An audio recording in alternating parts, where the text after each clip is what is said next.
This is officially welcoming everyone to the Thursday, October 10th, 2024 meeting of the Ann Arbor Historic District Commission. It is 7:01 p.m. This meeting is being held in person and electronically via Zoom. We intend to conduct this hybrid meeting similar to an in-person meeting. However, please be patient if there are technical difficulties. Members of the public who would like to comment on hearings or other matters may do so in person or virtually. To speak during any of the public comment opportunities, please call 206-337-9723 or toll-free 877-853-5247. Enter meeting ID 965-3669-9762. This information is also available on the published agenda, in the public notices section of the city website, and on the broadcast of this meeting on CTN. CTN can be found on Xfinity Channel 16, AT&T Channel 99, streaming online on YouTube, or at a2gov.org/watchctn. Ms. Thatcher, will you please call the roll? Commissioner Rockland. Here. Commissioner Fortner. Here. Commissioner Ross. Present. Commissioner Kaplan. Here. Commissioner Smith. Commissioner Calderon. You have a quorum. Remember that you need 3 of 4 votes to pass a motion. Thank you. Okay, thank you, Ms. Thatcher. Are there any changes to tonight's agenda? Okay, seeing none and without objection, the agenda is approved as presented. And now we'll move on to public comment here. This is an opportunity for persons to speak for up to 3 minutes about an issue that is not listed as a public hearing on this agenda. To comment on such other preservation matters, please approach the podium now or join the meeting using the information displayed on the agenda and the video feed. You'll hit *9 to raise your hand if you're online.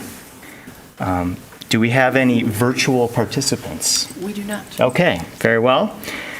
I don't see anyone approaching the podium here, so we will move on from public comment to unfinished business. And I do not think there is any unfinished business, so we'll move right on into hearings. And the first hearing is F1 603 East Liberty Street. Ms. Thatcher, would you please give the staff report? I will. Thank you. My slides don't want to. Okay. 603 East Liberty Street is the Michigan Theater, the venerable Michigan Theater. It was built in 1927 to house shops, offices, and a lavish theater. The auditorium featured a Barton organ and 1,800 seats. There were renovations done in 1986, and in 1998, a new marquee was added to the front of the building. I didn't get into the whole history here. It's interesting and lengthy. This application is to replace 3 message panels of the marquee sign with digital panels that are the same size. So this is the marquee on the front, and it has 3 panels that say things like "Thank you, Victory Auto Group." The proposal is to replace these panels in the same size with digital panels. If you go and look online for this, it's happening all over the country. There are a lot of digital signs, varying resolution and varying types of things that are being advertised on them, but you find them on new theaters, you find them on historic theaters. And they would like to replace all 3 of these panels with digital panels. Let me get, here's a quick run through of the history of the Michigan Theater marquee and sign. So this was back in 1928. You see where it says Jack Oakey here? Mm-hmm. This is the oldest picture that I've seen of the Michigan Theater. I don't know if you guys have seen older, but I love this. You can see, though, that the marquee, it's hard to tell if it's a square or a trapezoid. It's got a Michigan sign on the top, similar to the one today, but it doesn't have stuff on top of this that's very visible in this picture, at least. Mm-hmm. Then in 1944, this picture was taken. This is the next generation of marquee signs, much more Art Deco. I think in the staff report, I have some more concrete dates on when these were actually installed. Third iteration, remodeled exterior. This was 1956. You can see that all these storefronts have been redone on the Michigan Theater building. They have this big metal panel where the signage is going now. And the old storefronts that you see down in the earlier pictures with transoms and more traditional looking storefronts were replaced at that time. And we've got this triangular marquee over the entrance. And then we come to the restored, it's not a replica, but it's a restoration in the spirit of the original marquee that we saw back from 1927. This photo was taken in 2023. I thought it was a cool photo, so I included it. But you can see how the embellishments are different on top of the sign. I also didn't think that it was the same depth out over the sideway as some of the earlier ones. I could be wrong about that, but they all seem to be a little bit different. So what we have now is not a replica of an earlier sign, and that's important to keep in mind. It's very much compatible with the building. It's very much compatible with this sign, this one is much closer to a replica, I believe. But we're not talking about that one today. It's already there. It looks great. The applicant included some information on some new colored lights that they're going to be replacing to jazz up the Michigan blade sign, which is cool. It's just colored bulbs, so kind of out of our purview. They're not making any substantive changes there, but I think that'll be a nice change. They have the 3 proposed reader boards, they're calling them. You see here, we've got a little Gone with the Wind action on the sides. You could make the front look like it's old letters that you change on a ladder or with a pole. They have the dimensions of the signs here. They're 44 and about 40 and a half square feet.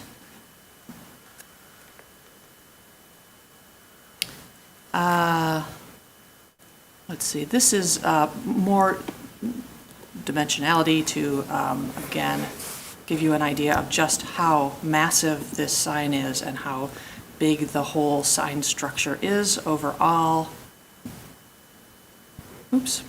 This is a photo from the Michigan Theater in Jackson, where they have installed similar reader panels on their marquee to give you a better idea of what it might look like. I think these are a little bit smaller than our Michigan Theater, but same sort of idea. And I do have a couple of videos. If you will bear with me for a moment, I will switch my view here to a couple of videos that the applicant provided. This one, I believe, is of the Michigan Theater. Michigan Theater in Jackson. And let's see how this looks. I'll play it a couple times. Yeah, there's the Michigan Theater in Jackson, all lit up. And it's going to change in a second. Oh, there it changed. So I'm going to play it again. That, obviously, it's digital. You can change it. You can change it It's like an ad. all the time. It can be like an ad. Yeah. Keep in mind that it is a sign, so we have absolutely no purview over what is on that sign. It could put pretty much anything that's not indecent on that sign. Let's see, I've got one other one here to show you. Coming up. This one is at Playhouse Square outside of Cleveland. You like Broadway shows and you've never been there, it's a great place to see them.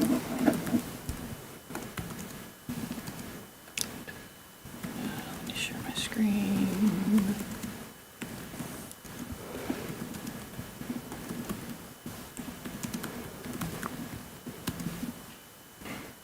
Okay, it'll zoom in a second. This one's got a little more action going on. It's got more things being changed. It really is more like an ad. So the city's sign ordinance has some stipulations in it that the proposed signs don't comply with, so they would need a trip to the Zoning Board of Appeals for things like the size of the electronic message sign and for, stop.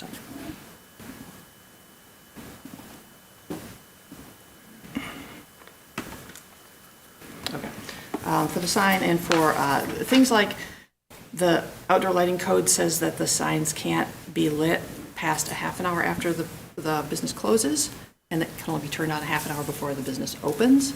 So if you wanted to have these on all day, if the Michigan Theater wasn't open, you might want to roll that into any variance requests, because it wouldn't do you much good if it weren't turned on all day, because you want people to see that, obviously.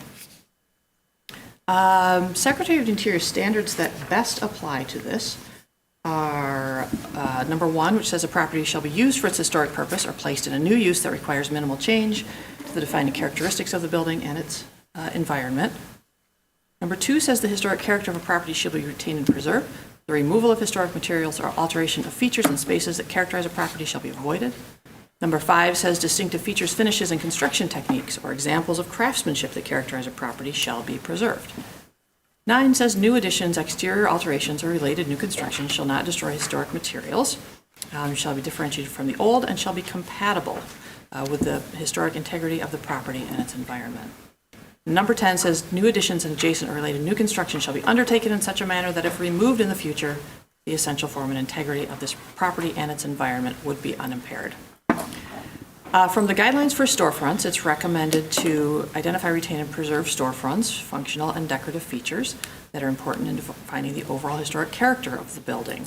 Obviously, the marquee to the Michigan Theater is one of the most character-defining sites that you'll find in downtown Ann Arbor. Let's see. Not recommended is introducing a new design that's incompatible in size, material, or color, or inappropriately scaled. From the Ann Arbor Historic District Design Guidelines for Signs, it's appropriate to install signage that is subordinate to the overall building composition. Fortunately, I believe that with a sign this big and this amazing, gorgeous storefront and front facade, the signage is still subordinate when you just look at these 3 panels compared to everything that's going on in the front of this building. It's not appropriate to install signs that are overly complex, use more than 3 or 4 colors, or use fluorescent colors. What does that mean? Fluorescent colors? Fluorescent, yeah. There was a problem with fluorescent paint once upon a time. Like neon? Yeah. I don't know fluorescent colors, but Yeah, like is the same as neon? yeah, kind of. Okay. But not like neon lighting, like Yeah. yeah. Okay.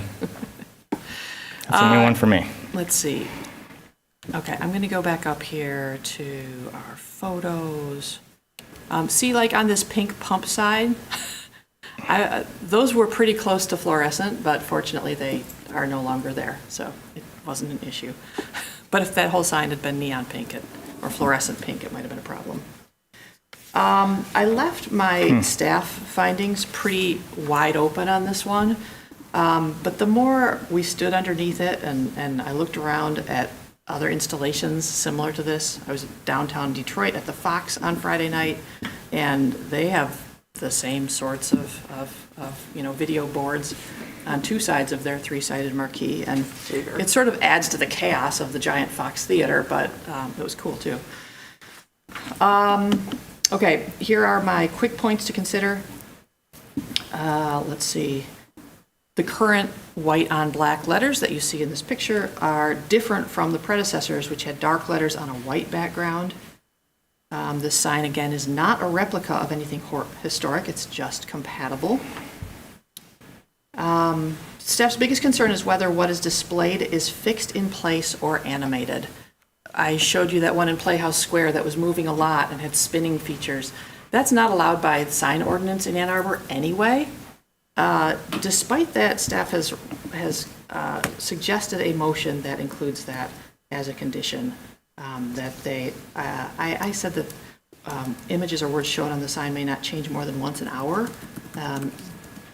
If the applicants have any issues with that, they can tell us about it when it's their turn to come up. But I don't want them to stop them from like changing what's going on up there, but I don't think it's appropriate to have messages changing as an advertising scheme for pedestrians. Say you've got a pedestrian walking down the block, they shouldn't be inundated with 5 different messages as they walk toward the Michigan Theater. I don't think that that's appropriate for the historic district, and I don't think that that's in keeping with our sign code either. This work is really reversible. You can take the electronic panels off. You can put something like what's there back on. There really is no harm to any historic materials on the building. And that's it. Staff does recommend approval of the proposal. Thank you.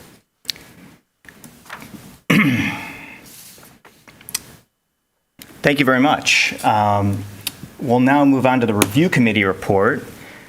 I was on the review committee, as was Commissioner Smith. Commissioner Smith isn't here this evening, so I will just give the report. Yeah, I don't really have anything to add, just to reiterate that it's obviously like this, one of the most iconic buildings in Ann Arbor. So, I mean, I guess that just means everyone kind of knows what we're talking about here, what we're dealing with. Just to also reiterate, the existing sign is massive compared to any other sign except for the State Theater that is right down the street. So it's already a massive sign. We were there in the daytime, but you've seen it at night. There's a lot of lights already. We were looking at it, and the black with the white lettering is so iconic. It just is like free advertisement that says this is a movie theater kind of thing. Like you know exactly what you're looking at. It just seems perfect the way it is. So it just is, I don't know, surprising that, I don't know if surprising is the right word, but I just want to hear why they want to change it, and why would you go away from something that's just so obviously theater, So that's the report. Now we'll move on to applicant comments. So is the applicant here? Great. Please approach the podium. Could you provide your name and address for the record? Yes. And then you've got 5 minutes to speak, and just please, you've heard comments, so this is your time to talk. I'm Mark Shalou. I live at 2606 Pamela here in Ann Arbor. And I'm the one that redid the State Theater 8.5 years ago, and we did 10 other theaters throughout the state of Michigan. What we're trying to accomplish here, besides this, I brought some copies. I don't know if you want to see the whole big picture of what we're trying to create as an entertainment corridor on Liberty Street. Is it relevant to the proposal, or is it? Well, it's a big picture of, and Staff it's not. says most of the work that he's talking about is not in the historic district, so therefore I don't But believe it's that's relevant. it's the depiction of the big picture of what it's going to look like with new pinball Pete's. We're going to add a new sign in the Nectarine and hopefully Night Steakhouse. So this all comes into play as creating a real, entertainment corridor. And, these boards will be adjustable dimming-wise. I think it's 40 nits, and will comply with the ordinance for the time it can be on or off. And there's no flashing, no chasing, any of that. So it has to be static for X amount of time. Then they can change it. But the most important thing, the front of it, like you're saying, this board is going to look just like that. We're going to Photoshop that so they can change the copy. So the front will remain the same. The two sides will be changeable. Sorry, the front's a screen that looks like that, or the front? Okay, got it. You're going to look just like that. It'll just be more stationary than the sides? Yes, it will. I mean, we'll change, when they change a movie, we'll change that, but it'll look exactly how it is right now. Got it. It'll look great. Yeah. One of the other items, too, is we're introducing some bulbs that Jill had brought up. We're changing the top. We've changed the bottoms. It's too white. It's too bright. So we're manipulating by changing some of the, putting some colored bulbs on it more like it is now that we just changed a couple of weeks ago. The other issue is this, changing these letters, they're plastic letters. Were non-existent. They used to be zinc like the State Theater, and there's a big safety factor when these, some of the employees of the Michigan Theater are out there in the wintertime on a, 14-foot step ladder. It's very dangerous. So, and they have somebody change the letters at the Michigan Theater because of the State Theater because of the same reason. So what we're trying to do is, this is part of the, as I mentioned, the big picture of that whole corridor. So bringing people down there. And, this theater really needs help, and so does the state because of COVID. A lot of people are not coming back there. So my goal is to bring everybody down on Liberty Street. And so to make it rejuvenate again, go to the old beautiful theater. It's a lot of fun, so. But I'd like to give you these, so you can just look at them. Not part of this meeting. Overview of what the big picture is. Thank you.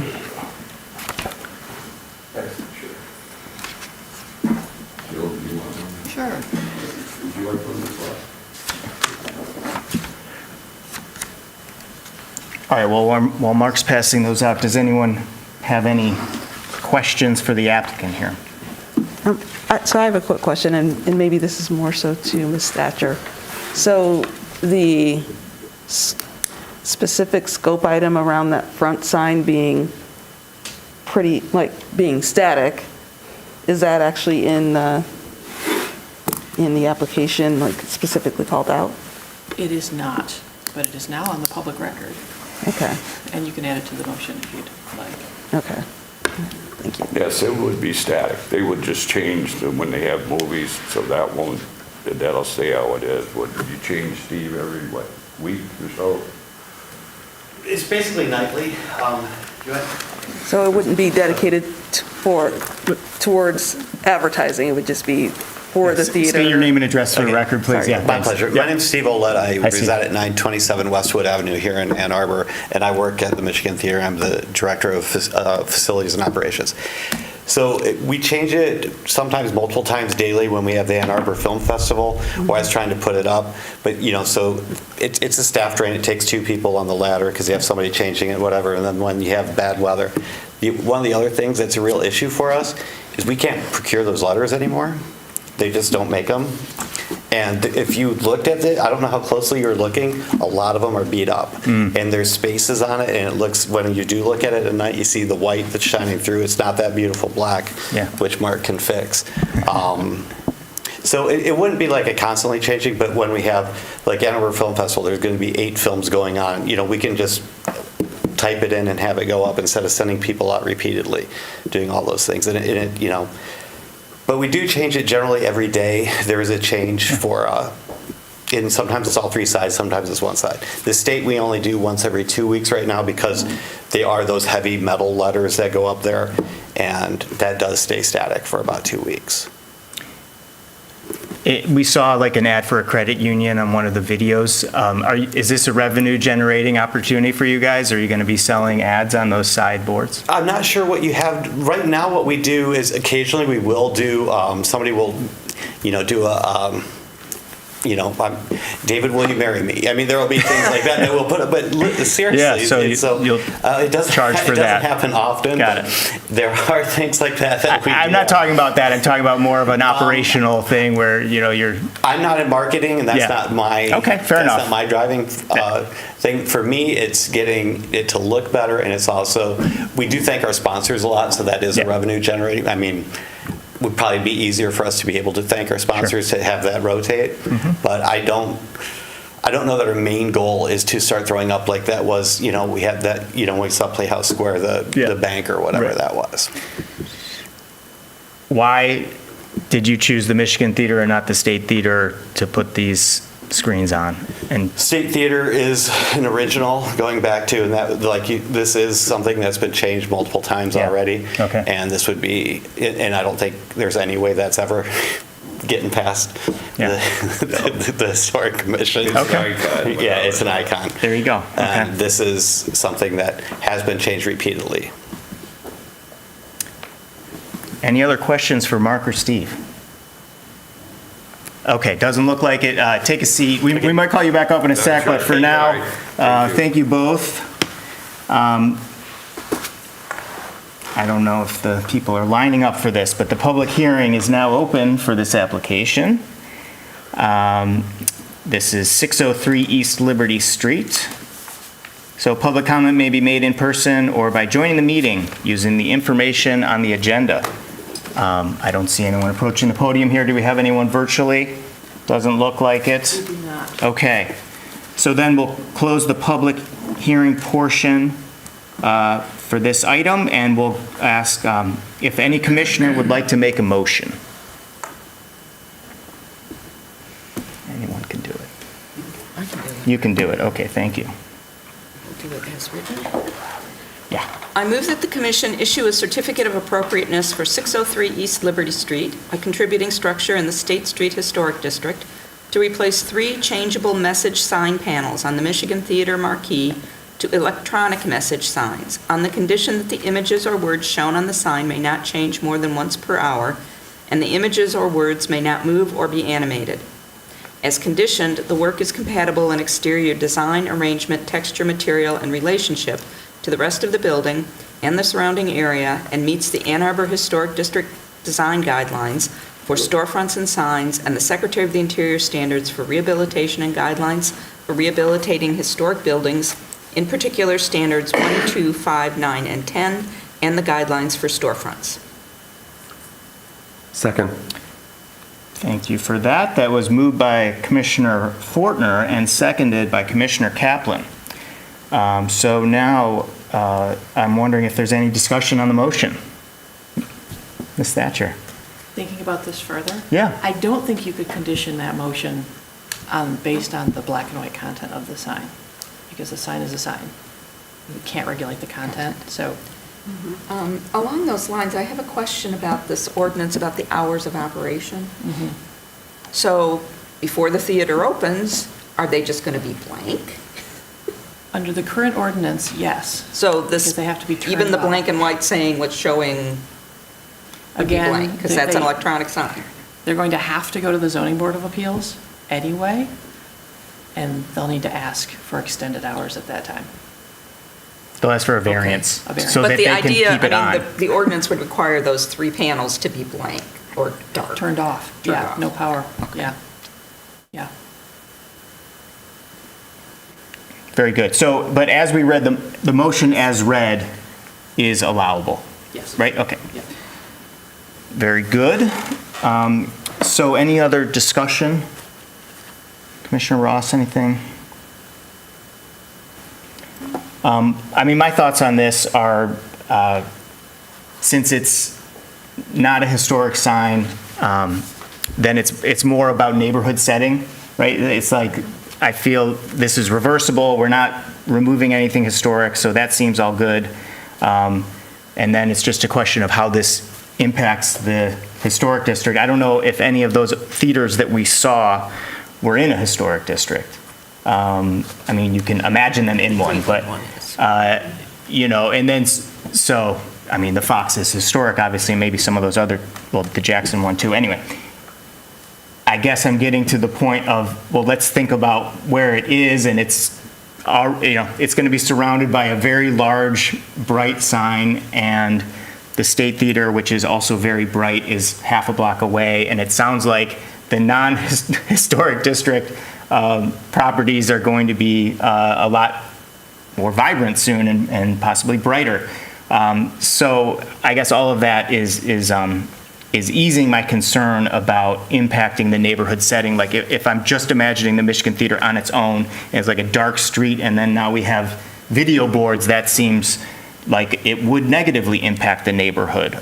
So I'm sort of on the fence on that, but leaning more towards, is this appropriate in a historic district? Well, maybe, but in this historic district, in this location, it does seem that it would be appropriate. I agree.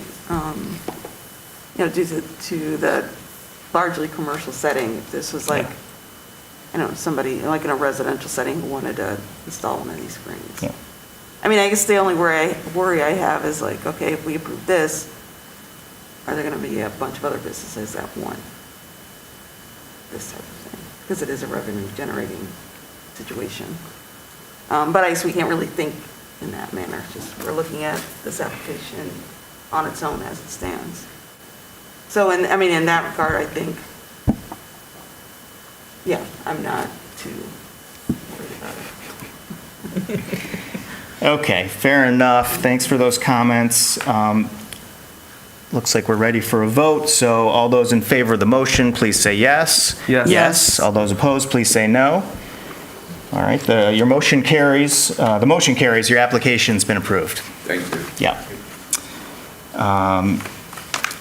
Okay. So now we'll move on to the next hearing. That's F2, and it's 544 3rd Street. Mariana, the staff report, please. Thank you.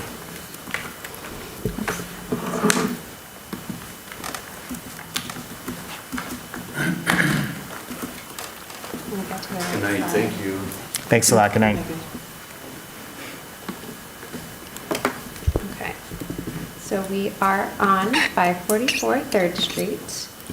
This is a 1 3/4 story vernacular gable fronter, and it does have a few of its original windows, but the house itself has changed significantly over time. On the 1925 Sanborn map, the house had a 1-story addition on the back, but that was gone by 1931. Also, between 1925 and 1931, an iron garage was built in the backyard. And then more recently, according to building permits, in 1979, a 2-story addition on the north side and a rear porch were constructed. So this is the north side and then the rear porch at the back. And then there was also another 1-story rear addition constructed sometime after 1971. In October of 2014, the HDC did approve an application to rebuild the rear porch/mudroom. The site is located on the west side of 3rd Street between West Jefferson and West Madison Street.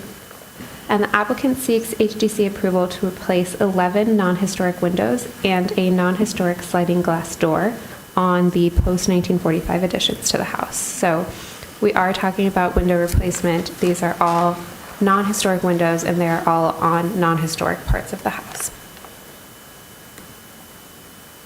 I'm just going to kind of walk through. So it's 11 windows. They're pointed out on the drawings that we'll get to in a moment, but this is just kind of an overview so that you can see the different sides of the house. This here, what we're looking at, is the rear addition that was built after 1971. And then this here is the sliding glass door. Rear door also part of the addition. North side, this was the 1979 addition. And then looking at the elevations of the house, you can see the windows that are proposed to be changed are the ones that have the letters on them. Again, non-historic part of the house, non-historic part of the house, though these are front facing. This side of the house is farther back from the street. There are also 3 windows that are proposed to be widened, and you can see them on the drawing, starting with this one on the 2nd story. Again, these 2 on the rear part of the house. These 2 also proposed to be widened on the rear of the house. And then you see this E is the sliding glass door. And then included are the drawings, are dimensions, and some trim information.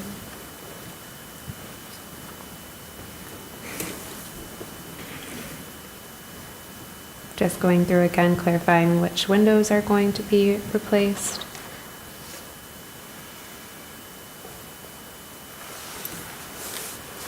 And then a 2008 photo. So I believe Jill already read through the Secretary of the Interior standards, so I'll skip those and then just highlight some of the guidelines.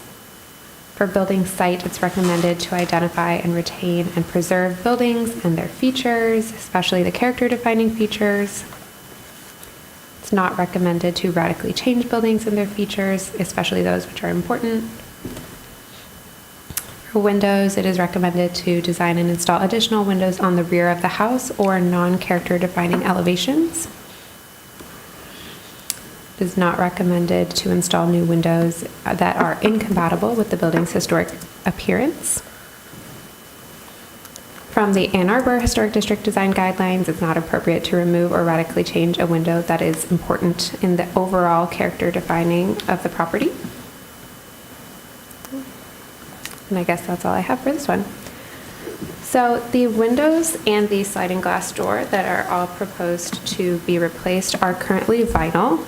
And then again, I'll say it, they are all non-historic, they're vinyl, and they're all on non-historic parts of the houses, including the 3 windows that are proposed to be widened. All of the new windows and the sliding glass door will be wood clad with vinyl. The windows will be either double hung or casement windows, and new trim will be a boral composite, and the trim width will match the current. Dimensions are shown on the drawings as we saw, and when asked if the trim dimensions could be varied from the trim on the historic part of the house, staff learned that the trim currently butts up to the very friable non-original siding, and so any change in the trim dimensions would mean having to change the siding or change openings. And so since the trim is already differentiated on the modern additions, staff does find this acceptable. And overall, staff believes that replacing the modern windows and altering the opening sizes on modern additions is compatible with the rest of the building and the surrounding neighborhood, and find that it meets the guidelines. I'll go back to the photos, but that is all I have. Thanks, Mariana. Okay, so I will give my review committee report, and I don't have anything to add. I just think it was really clear from the staff report. I don't think anyone has any questions about this. If you have questions on the site, I will go back to it, but for the sake of brevity, let's move on to the applicant comments. So would the applicant please step forward, approach the podium, provide your name and address for the record, please, and you can comment on the staff report, please. Sure. I'm Kate Bradley. I live at 544 3rd Street with my husband Doug, and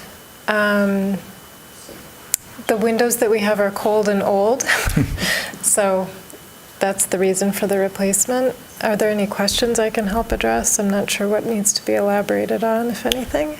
Probably nothing. Are there questions from the commissioner? No questions. So Okay. you can actually take a seat. Thank you very much, Kate. Appreciate that. We will now move on to the public hearing. So we'll open the public hearing for this, for 544 3rd Street. Anyone virtually? No. Very good. So we'll close the public hearing, and I will ask if a commissioner would like to make a motion, please. Okay. The commission issues certificate of appropriateness for the application at 544 3rd Street, contributing property in the Old West Side Historic District, to remove and replace 11 vinyl windows, widening 3 of them, and 1 vinyl sliding glass door with clad wood windows and doors. As proposed, the work is compatible in exterior design, arrangement, texture, material, and relationship to the rest of the building and the surrounding area, and meets the Secretary of Interior guidelines with standards for rehabilitation and guidelines for rehabilitating historic buildings, in particular standards 2, 5, and 9, and to guidelines for building site and windows, as well as the Ann Arbor Historic District design guidelines for windows. Steve, turn your mic on. Oh, So you have to read that all over again? Okay, no, we got you. Second. And seconded, okay. Thank you both. That was moved by Commissioner Kaplan and seconded by Commissioner Fortner. Is there any discussion on the motion? Okay. Seems pretty straightforward. Pretty straightforward, Project, yeah. okay. Yeah, I would agree there. I think that, yeah, since it's so straightforward, let's just go right to a vote. All those in favor of the motion, please say yes. Yes. All those opposed, please say no. The motion carries. Your application's been approved. Okay. Very good. So now let's move on to F3. That's 509 West Liberty Street. Ms. Thatcher, the staff report, whenever you're ready, please.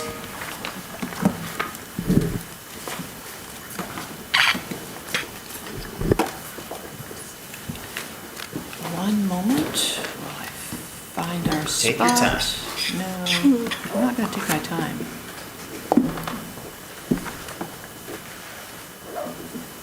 Okay. 509 West Liberty Street is in the Old West Side Historic District. It's a Greek Revival house that probably appears in the 1868 Chapin City Directory as the home of Christian Genter of Genter and Meyer Furniture Manufacturers. I've always been fascinated by this house, so I was happy to be able to dig a little bit into the history and get a better look at it because it's a really cool place.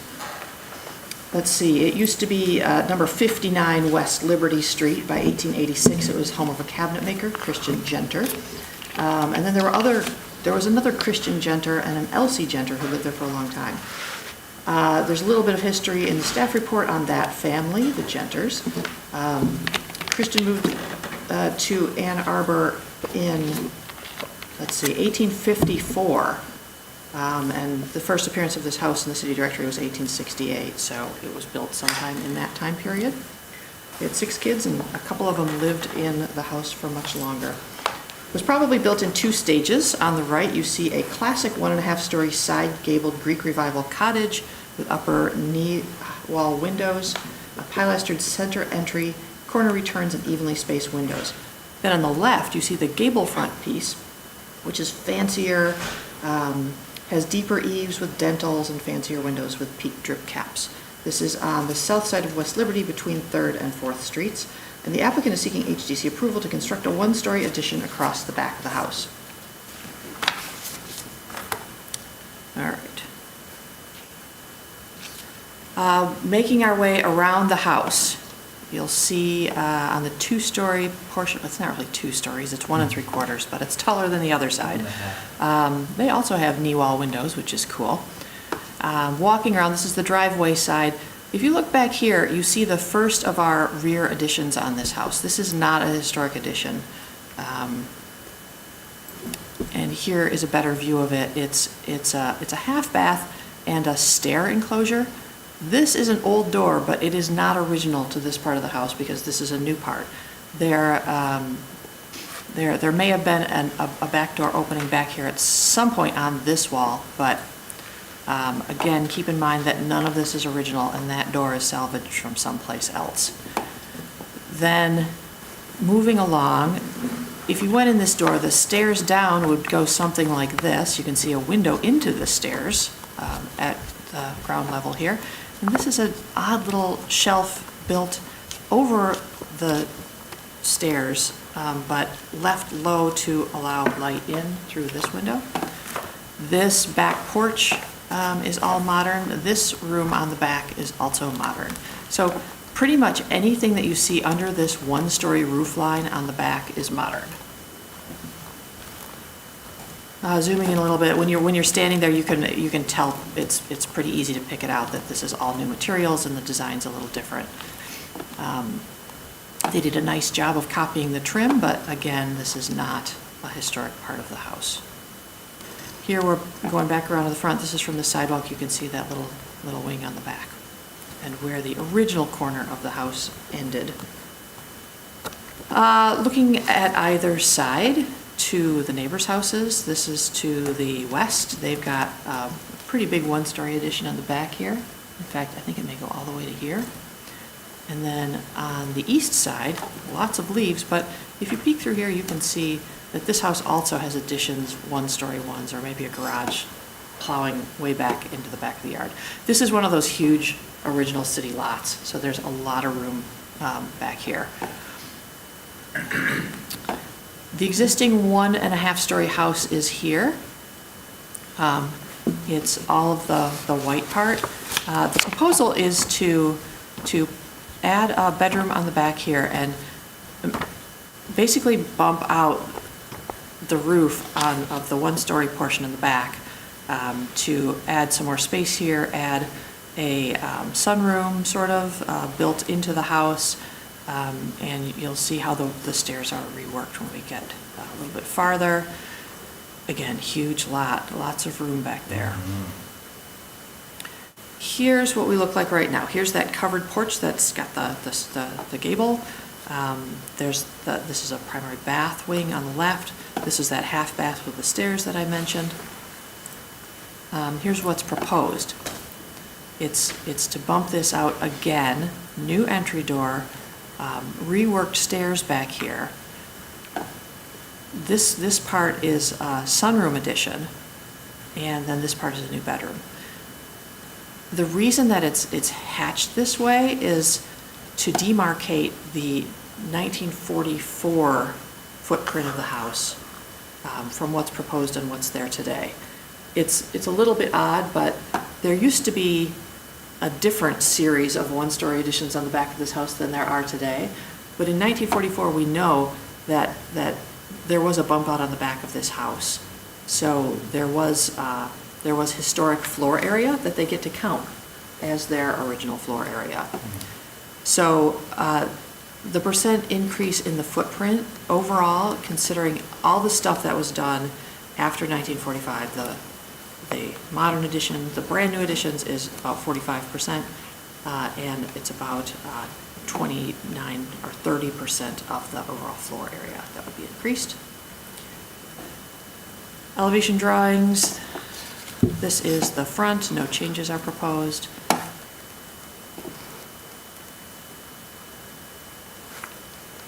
trying to move stuff around here so I can see. East elevation, this is all existing one-story stuff on the back, and you can see that they want to just extrude, well, it's not really extruding, you'll see in a minute, but they want to put a new room on the back here, and it would be a bedroom, it would have a person door going out to the backyard.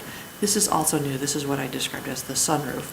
They're not raising this one-story roof any higher. They're tying it into where it is right now so that they don't impact any of the upstairs windows, which is appreciated. Back of the house on the top is what it looks like today. On the bottom, this is the new bedroom addition, ties into this existing metal roof, and then we've got basically a straight wall with a roof that ties into this metal roof and bumps the back of the house out. There's a significant inset on both corners. The addition is proposed to be clad in cement board with a 7-inch exposure. The shingles on all the new work is proposed to be composite, not metal. This is one of the applicant's photos that you saw in the application, but I just wanted to pull it out because it illustrates this interesting basement stair roof cover. You know, sometimes you see them and they're sloping, but this one is just a platform, and it's really interesting. But this is not an original window, and this is not an original door opening. Okay, I have already read to you numbers 2, 9, and 10 from the Secretary of the Interior Standards. From the guidelines for new additions, it's recommended to construct a new addition so there's the least possible loss of historic materials, and so that character-defining features are not obscured, damaged, or destroyed, and design new additions in a manner that makes clear what's historic and what's new. It's also recommended to locate the exterior addition at the rear or an inconspicuous side of a historic building, and limiting its size and scale in relationship to the historic building. For new additions, it's recommended to consider the attached exterior addition, both in terms of the new use and the appearance of other buildings in the historic district, may be contemporary or may reference design motifs from the historic building. It's not recommended to attach new additions that the character-defining features are obscured, damaged, or destroyed. It's also not recommended to design a new addition so that its size and scale are out of proportion. For district or neighborhood setting, it's not recommended to introduce new construction that is incompatible or that destroys historic relationships within the setting. It's also not recommended to remove or radically change buildings and their features, which are important in defining the historic character of the building site, so that as a result the character is diminished. For windows, it's not recommended to introduce a new design that's incompatible. And from the Ann Arbor Historic District Design Guidelines for all additions, the addition should exceed neither half of the original building's footprint or half of the original building's floor area. We already went over that. It's appropriate to place new walls in a different plane from the historic structure in a subordinate position to the historic fabric, and both of the rear corners are inset. All new construction should retain the historic relationship between buildings, landscape features, and open space. So that concludes my staff report. I do believe that the house's character-defining features are not compromised by the addition. It would not be visible from the street. It's appropriately limited to one story, and that it meets the standards and guidelines. Thank you. Thank you very much, Ms. Thatcher. I will now give the review committee report. I agree with the staff report that this is a really great example of a historic house on the Old West Side. It's the classic upright with the wing, and it even has the coffin door in the upright, which not everyone does. It's just a cool detail, and it has. I feel like everything in this house, like the details, are just turned up one level from a lot of the other homes that are of this 1850s, 60s, 70s year, like with the dentals and the trim. It just has so many character defining features, and they're existing. One of the things I noticed that I didn't notice on site, but on the staff report, that as you go around the house, the overhang right there on the upright, it's not there. I assume there used to be one, but for whatever reason, there's probably a story there, but that overhang is no longer there. The other thing to note is that there is, if you keep going around on the, what's on the left in our screen there is a rubble foundation that is behind, those sort of storage boxes in the rain gutter barrel. Yeah, right there. That goes all the way around and returns back to the original, the pre-45. Yeah, you can see it there. So this might have been if that was historic, maybe this is the part that was filled in, like a filled-in porch or something, or it's just someone built a new rubble foundation. That's what I think. Because on the Sanborn, it's inset, correct? Yep. So it's one of those things where I knew that and then looked at the foundation and it looked historic. So either way, they've got the credit and they're underneath the 50% on the standard.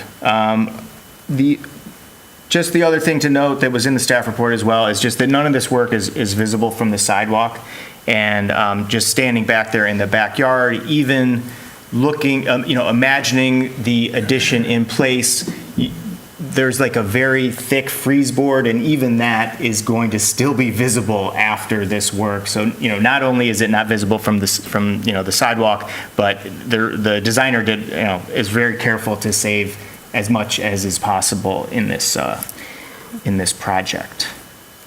And that is my report. So now we will ask that the applicant share the comments, please. Yeah, so would the applicant approach the podium? Please provide your name and address for the record, and the floor is yours for 5 minutes. Thank you. Yeah. My name is Bonnie Greenspoon of Lewis Greenspoon Architects, and just want to say it was a very difficult house to figure how to add onto, obviously onto the back. We love the front, appreciate the front of the house, don't want to touch the front of the house, obviously. But when one walks around to the back of the house, it's kind of like what happened here? And there's kind of a hodgepodge of additions, and we can't even date them. So we wanted to kind of consolidate and make it look like one addition, one one consistent addition that doesn't look like a hodgepodge of this was done in the 1970s and this was done in the 1950s. So that was our strategy, as well as trying to maintain as much of the original building as we could. So happy to answer questions. Thank you, Bonnie. Are there any questions for the applicant?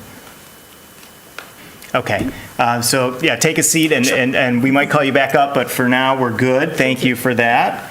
And we will open the public hearing for this application. This is 509 West Liberty Street, and no one's approaching the podium here. I'm assuming we don't have anyone virtually. Very good. So now we will close the public hearing portion, and I will ask if a commissioner would like to make a motion on this item. Thank you. I move that the commission issue a certificate of appropriateness for the application at 509 West Liberty Street, a contributing property in the Old West Side Historic District, to construct a single-story rear addition as proposed. The work is compatible in exterior design, arrangement, texture, material, and relationship to the surrounding resources, and meets the Ann Arbor Historic District design guidelines for additions and new construction, and Secretary of the Interior standards for rehabilitation and guidelines for rehabilitating historic buildings, in particular standards 2, 9, and 10, and the guidelines for district/neighborhood building site, new additions, and windows. Anyone going to second that? Second. Thank you. That was moved by Commissioner Ross and seconded by Commissioner Fortner. Is there any discussion on the motion? I think, yeah, I would love to hear something, yeah. Well, I was just going to say, I'm really happy to see an addition that's really respectful of the historic building, the historic portion of the building.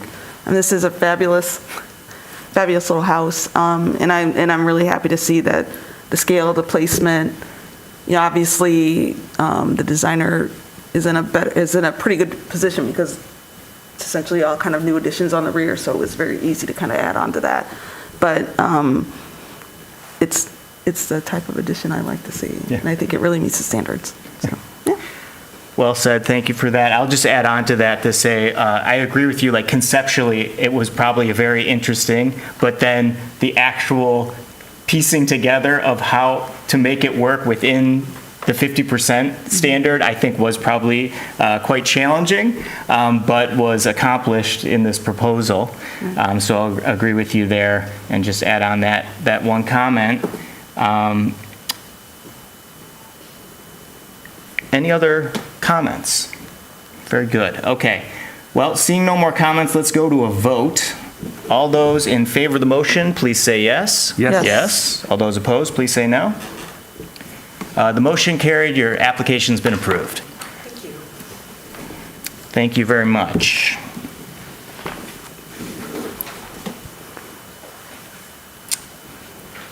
Okay, so now, moving right along here, we will move on to hearing F4. That is 609 2nd Street. Mariana, the staff report, please. So we are at 609 2nd Street, which is a one-story vernacular frame house with a covered front porch and a gable roof. Building permits show that the house was built in 1900, and the city assessor says that it was built in 1901. This particular corner was not included on the Sanborn maps until 1925, when the house does first appear and is shown with an irregular footprint. The form had changed slightly by the 1948 Sanborn map, where the south bump out was extended and a screened porch was added. At some point, this porch was enclosed. We're not sure when. After 1945, the basement stairs on the south part of the house and the northeast bump out were added, and we'll see those as we move through the photos. Other history, the house was re-sided with aluminum siding in 1959, and the wood porch that same year the decking on the wood porch was replaced with concrete.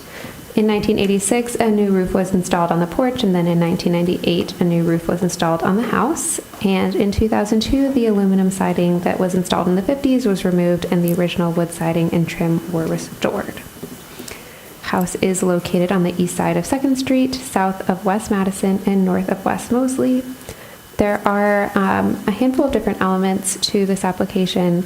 The applicant seeks HDC approval to extend the gabled roof over the basement stairs in the rear of the house. We'll see that as we move through the photos. add an egress window on the south elevation, and rebuild some portions of the foundation. The applicant also proposes to replace the rear door, repair and replace the existing roof on one part of the house, relocate a pair of historic windows to a different elevation, and then install new vents and a skylight. So we'll move through all of those different elements.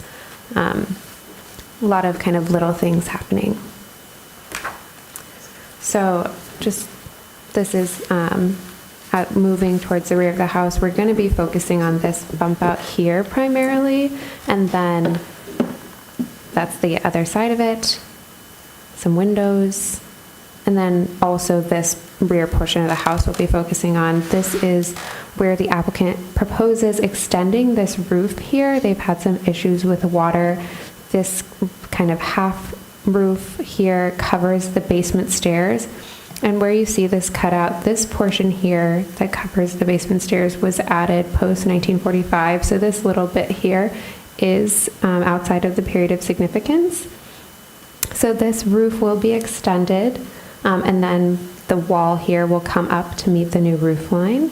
The new roof will feature asphalt shingles to match the existing full-height roof here, and then the fascia boards will be boral.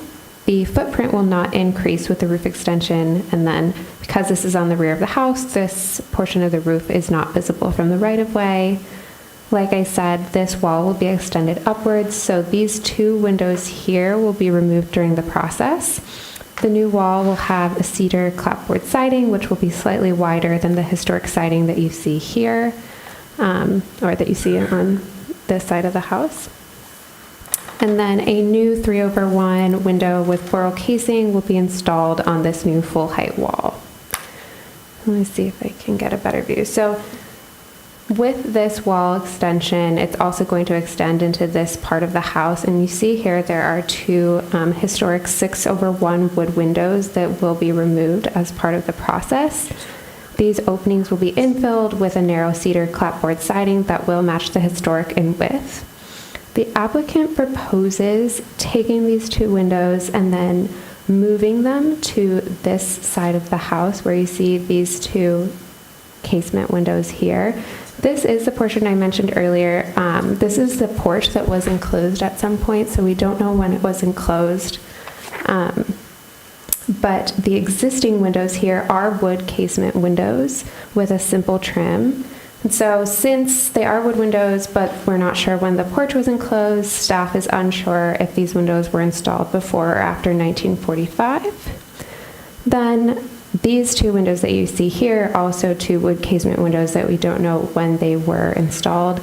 The applicant proposes removing these two and then installing three clad wood 6-light windows. So there'll be 1, 2, 3 here. It'll be the same height, but then the overall window opening will be widened to accommodate a third window here.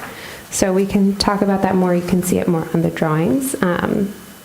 But these will be wood clad windows, and then the casing will be boral. So that is a lot of little details there. Also, the applicant proposes replacing and or repairing this rubber roof that exists over this portion of the house, which has that enclosed porch. And then there'll be new, larger gutters. Portions of the concrete foundation, again at this corner of the bump out, are damaged and are proposed to be rebuilt, which will allow the owners to install a new full-height basement. With that new full-height basement, a new egress window is proposed that will be right here under these two windows here. And then there is a sloping grade that will help make the window less visible from the right-of-way because it is on the side of the house, not the rear. This exterior door here is proposed to be taken out and replaced. Again, this kind of portion of the house where the roof cuts in is non-historic. It was added after 1945 over these basement stairs. There will also be, and this door will be replaced with a half-light mahogany door with 2 panels and then a matching screen/storm door. On the, on the rear of the house, we'll just keep this image, there will be a new vent penetration and a radon mitigation system. None of these will be visible from the right-of-way and will have a minimal effect on the historic siting. And then a small skylight will be installed on the south roof surface near the rear of the house. So that'll be right up here.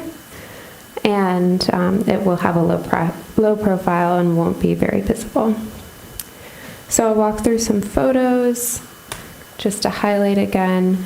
Here is the plan. So you can see here is where the new roof will be over those basement stairs. And then here is where the new egress window well will be. We're in this corner where we're rebuilding the foundation. Again, new radon mitigation system here.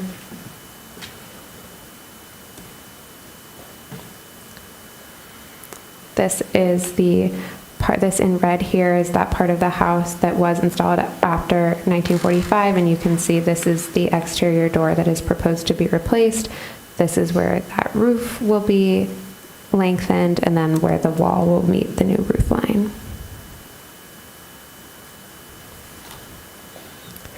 See here that these are where there are currently 2 casement windows, and then they're proposing a third.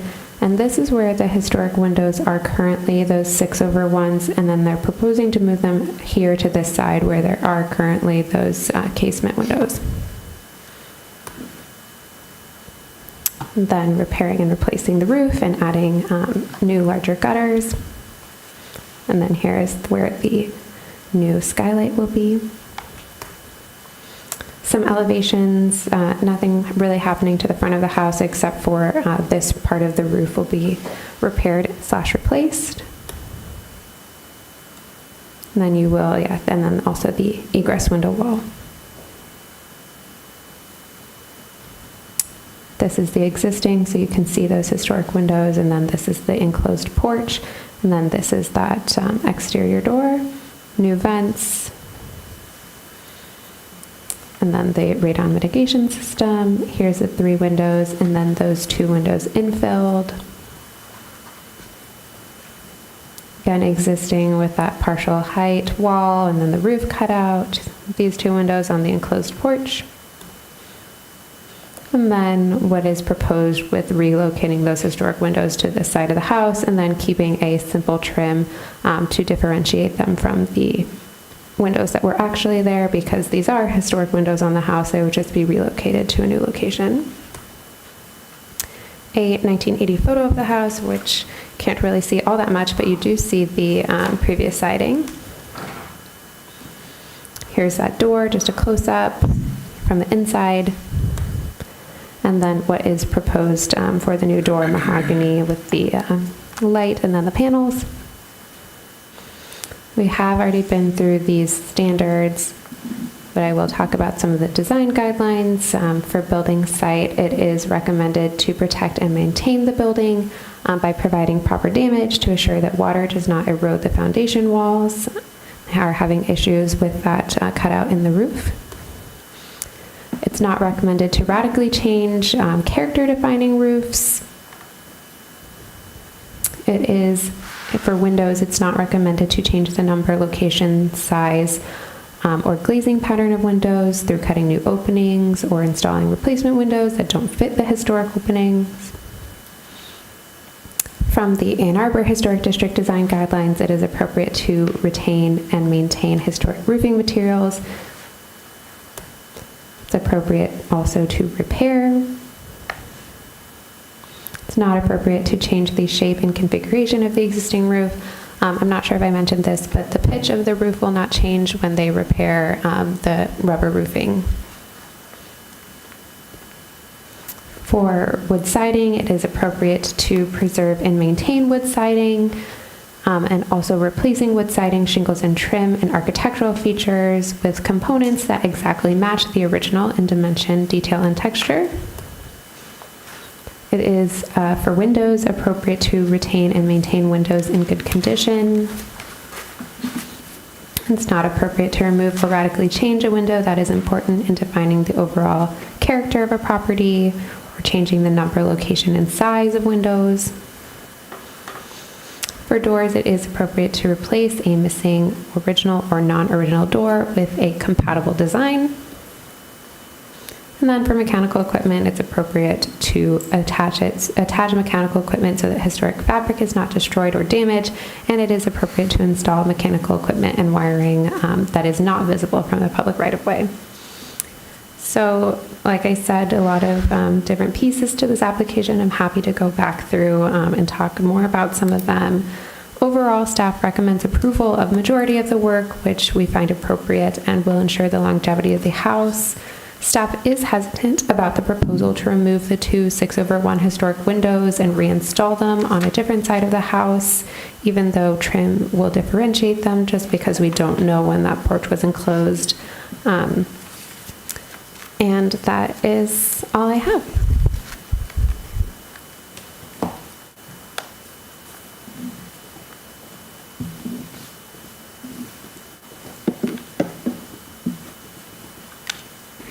Thanks, Mariana. Okay, I will give the review committee report in one moment.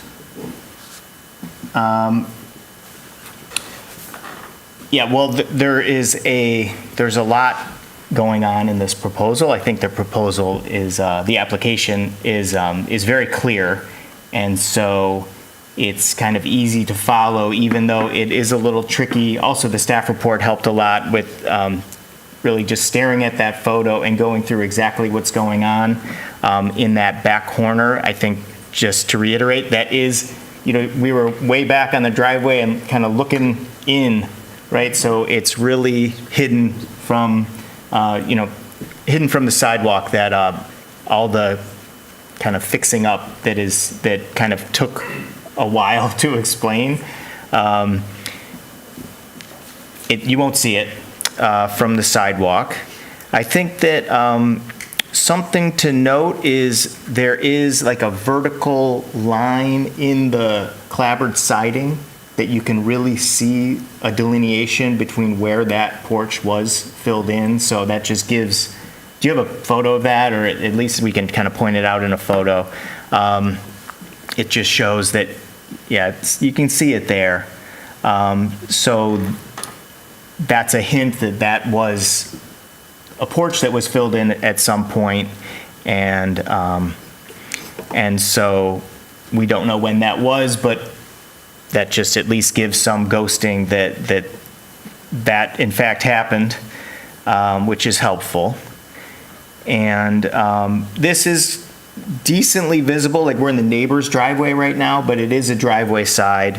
You will be able to see these windows, but they are toward the back of the house, and I think what's nice is that the existing historic windows there to the left and the ones in the front have a little bit of a fancier window head detail. They have that, a little point on top.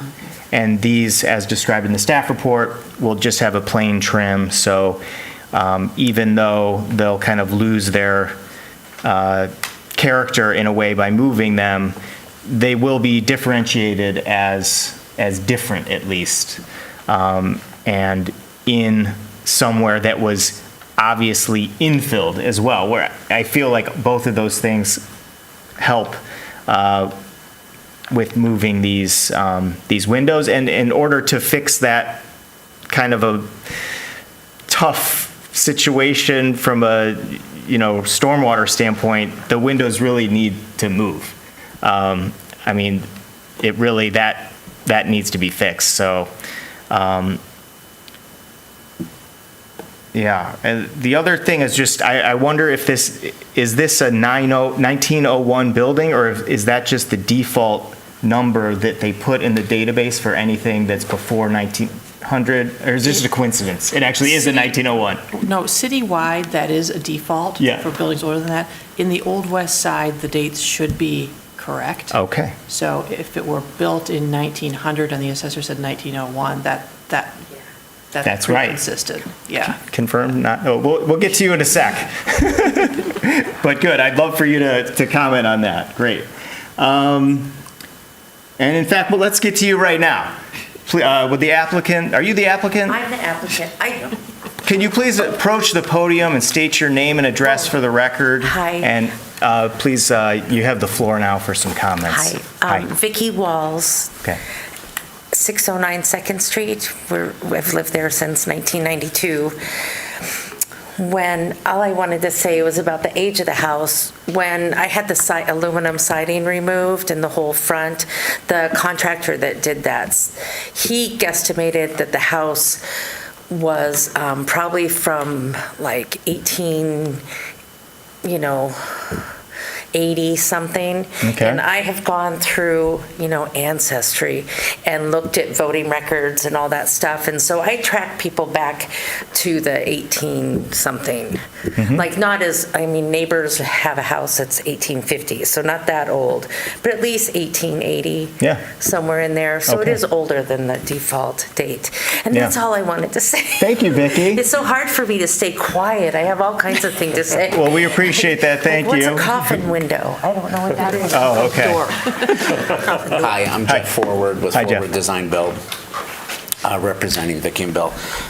My design team put this application together and developed the project with Vicki and Bill. It's Ashley Karsten and Catherine Fillmore. And one of the things that really struck us with the house was obviously that roof line and just how different it was. And our goal here was to really strike a cohesive balance with the roof line in hopefully a very simple way. But then we felt the windows on the back were just more appropriate proportionally to the side of the house. And that was really the driver for us with that. And the other driver is really making this an aging-in-place home with our interior remodels and movements of some of those windows, but really improving the exterior maintenance and the ability to manage water was a real driving factor for us as well. Very good, thank you. Just one sec, let's see if there's any questions here. Any questions for the applicant? Very good, okay, thank you. Appreciate it, Jeff.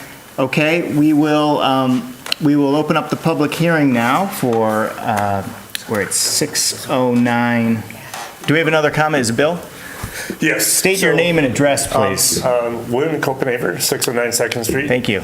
And we have been in the process, when you show pictures of the windows all the way around the house, Yeah. of restoring them. Yeah. And those are the last two that are in the study that we haven't restored because we don't want to pay to restore them if we can't move them. They are identical to the other windows all the way around.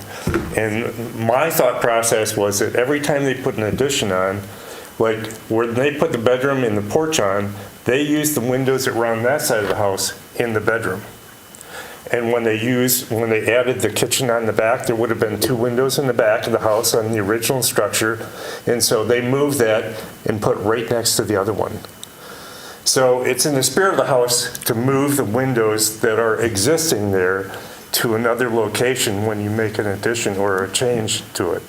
So it's keeping with the spirit of the house to move those windows. And I love those windows, and some of them are the leaded glass, so you can still see the wavy features. So I would love to have those there on that side. Great. Thank you, Bill.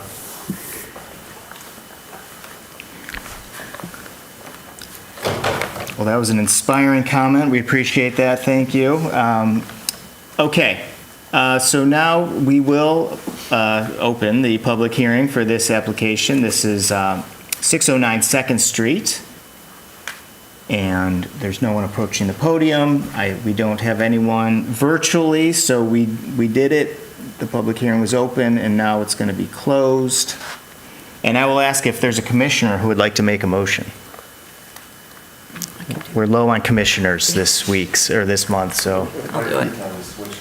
Oh, gosh, all right, so you can't do it. It sounds like we got one, though.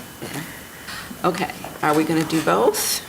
Oh, well, this is up to you, I guess, if you're making the motion, but what do we have, two motions? One is, For everything but the windows and the other one, for the historic windows that are being removed in the other one. Okay. Well, and I'm a little, so, yeah, okay, that is, so, The first one is for everything but those two windows. The second one is removing them and relocating them. Yep, okay. That sounds good. I mean, Do it's both? written that way, so Yeah. let's do it, and that's the Okay. easiest, yeah. So the first will be, I move that the commission issues a certificate of appropriateness for the application at 609 Second Street, a contributing property in the Old West Side Historic District, to extend the roof and wall over the basement stairs, repair and replace the rubber roof over the southern bump out, repair and replace the foundation under the southern bump out, add an egress window and well on the southern elevation, replace the rear exterior door, install new vents and a radon system at the rear of the house, and install a skylight on the south roof surface as proposed.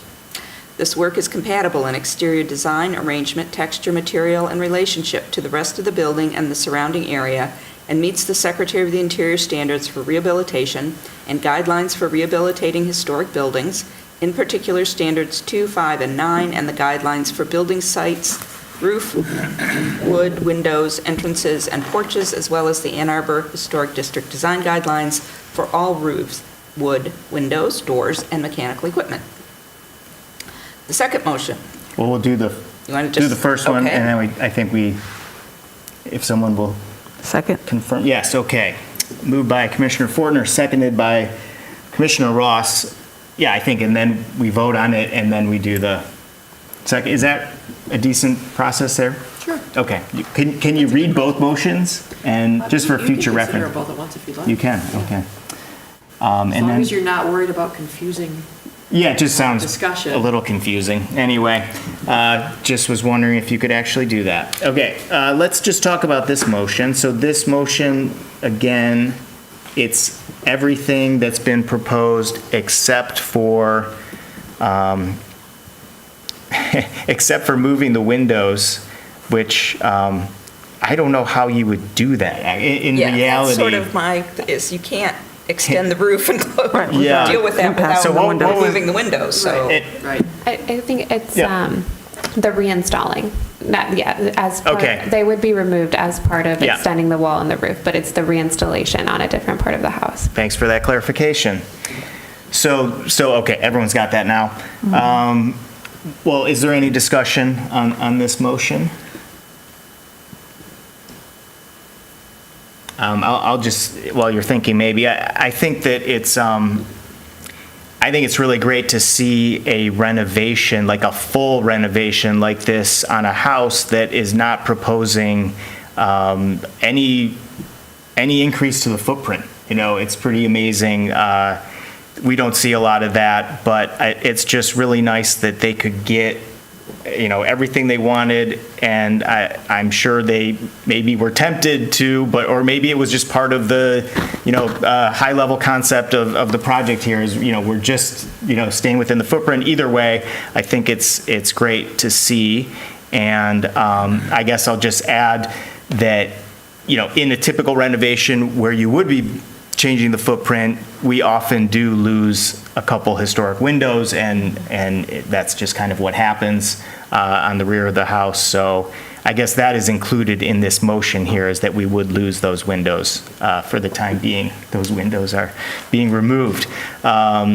So that's what I'm thinking at the moment. Any other comments on this motion?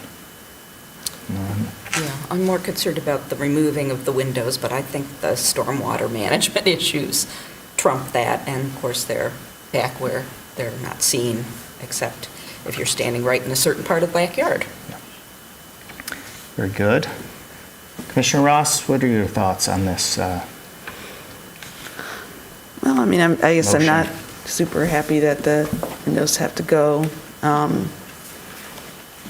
And, you know, I guess like my thoughts are still kind of tied to their reinstallation, and not only reinstalling them, but losing the 4 casement windows. Obviously, we're going to deal with that in the next motion. But if it was just like, oh, we're just going to do this and keep the other 4 casements as is, then I'd probably be more like, okay, cool, you know. But, yeah. Are the 4 casements we don't know exactly when they are, is that right? Because we don't know when the porch was infilled. Yeah, So, we just double checked. The 1948 Sanborn map shows that the porch was enclosed. So I guess the question is, was it between 1945 and 1948? Right, and that's a little, I mean, to me, that's slicing hairs a little bit. I mean, those windows to me look to be, yeah. David, do you want to recognize? let me just finish the comments, and then I will have you back up, Bill, but let's just, But we can deal with, I feel like we can deal with the first motion and, well, the first motion includes removing those yep, I get four that. windows, okay. Wait, no, I'm sorry, I thought it was just removing the two windows. Well, yes, okay, removing the two windows that are rear-facing? Yes, I thought that's what we were just. I suppose. It's a little confusing because it's not proposed in this sort of, way, but it's, The way it's drawn, yeah. if you look at that, I Right. mean, the wall intersects with where those two windows will be. Yeah. And The they two, said the that double they will hungs. infill it. Yes. I think that the concern is though of the casements. But Yeah. this motion did Yeah. not deal with the Yeah, floor it's just- casement. No, yeah, the Okay. motion, Got it. from what I understand, is just. Got it. Yeah, so Got then it. the second motion will deal with the casements, yeah. Well, that's So- helpful. Whoever wrote that motion really knew what road we were walking down, so thanks for that. Okay, so then, in terms of everything else in the motion, it sounds like I'm not hearing any comments here or any further comments, so let's go, well, before we vote, let's hear from Bill. Come up to the podium, please, if you just have a quick comment, we'll allow it. So the room where the two, there's two windows on the south side and two windows on the east side. Yeah. That is being used as a bedroom right now. So there are not, I don't know that those windows qualify for egress windows, but the two windows that are in the study, if they were put on the south side, would qualify as egress windows. Okay. And stay with still the same window style. I mean, they are the windows that were there. We would like to restore them. I'd like to keep them. That actually is a good comment, helpful comment, I should say, about the egress. So we appreciate that. Thank you, Bill. That's more for the next motion, I think. But is there any discussion on hearing that, or we're still ready to vote? Okay. Let's vote on the motion then. All those in favor of the motion, please say yes. Yes. Yes. All those opposed, please say no. Okay, so that first motion carries. We now have another motion to read. So that part of the application's been approved, and let's hear the next motion.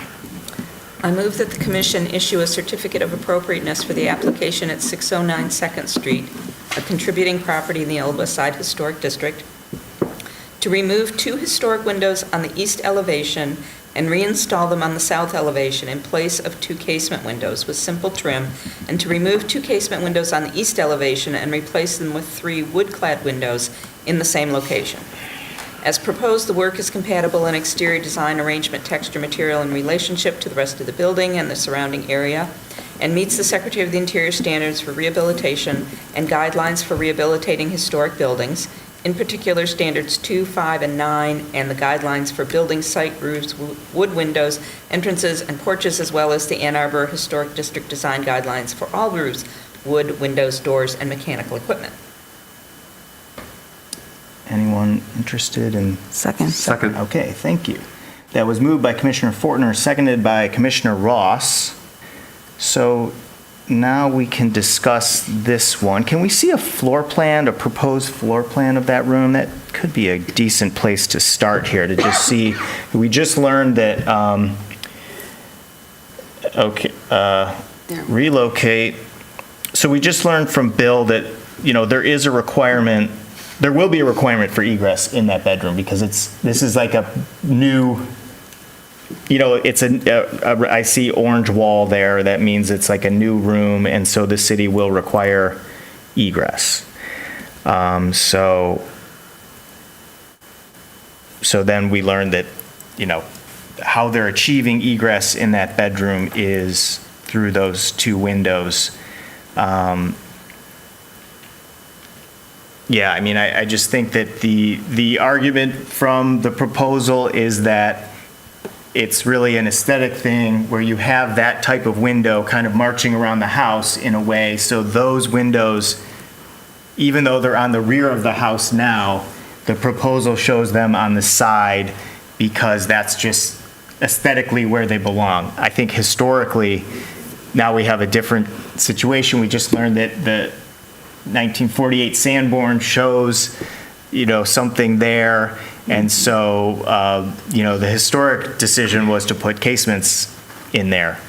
I can't really see rotating, if you put the egress on that back, you'd have to rotate the room around and it doesn't really look like it's going to fit because it's, longer one way than the other. So that was just a way to hand it over to you, Commissioner Ross, and hear what you think. Right. So, Curious. okay, thank you. So I get the kind of desire to, I guess aside from the egress piece, but the aesthetic kind of desire to kind of make the windows more uniform with the rest of the house. But the casement windows kind of mark that development of the house, the movement from the open porch into closing it. So it kind of sits there telling that history. If there is hey, this is a code required thing, but that just speaks to the windows on the side, not the ones that the applicant wants to replace on the rear as well with new windows. Agreed. So I certainly have an issue with the ones on the back. Like, that's not required by code. That's not, they're not even coming back with windows that are matching the 6/1s. So that certainly doesn't meet the standards in my opinion. So that's something that I would say no. And I would only kind of give on the windows on the side primarily because we're talking about it's a code required situation. But I don't even think, to me, that doesn't meet the standards either. But that's kind of where I'm falling.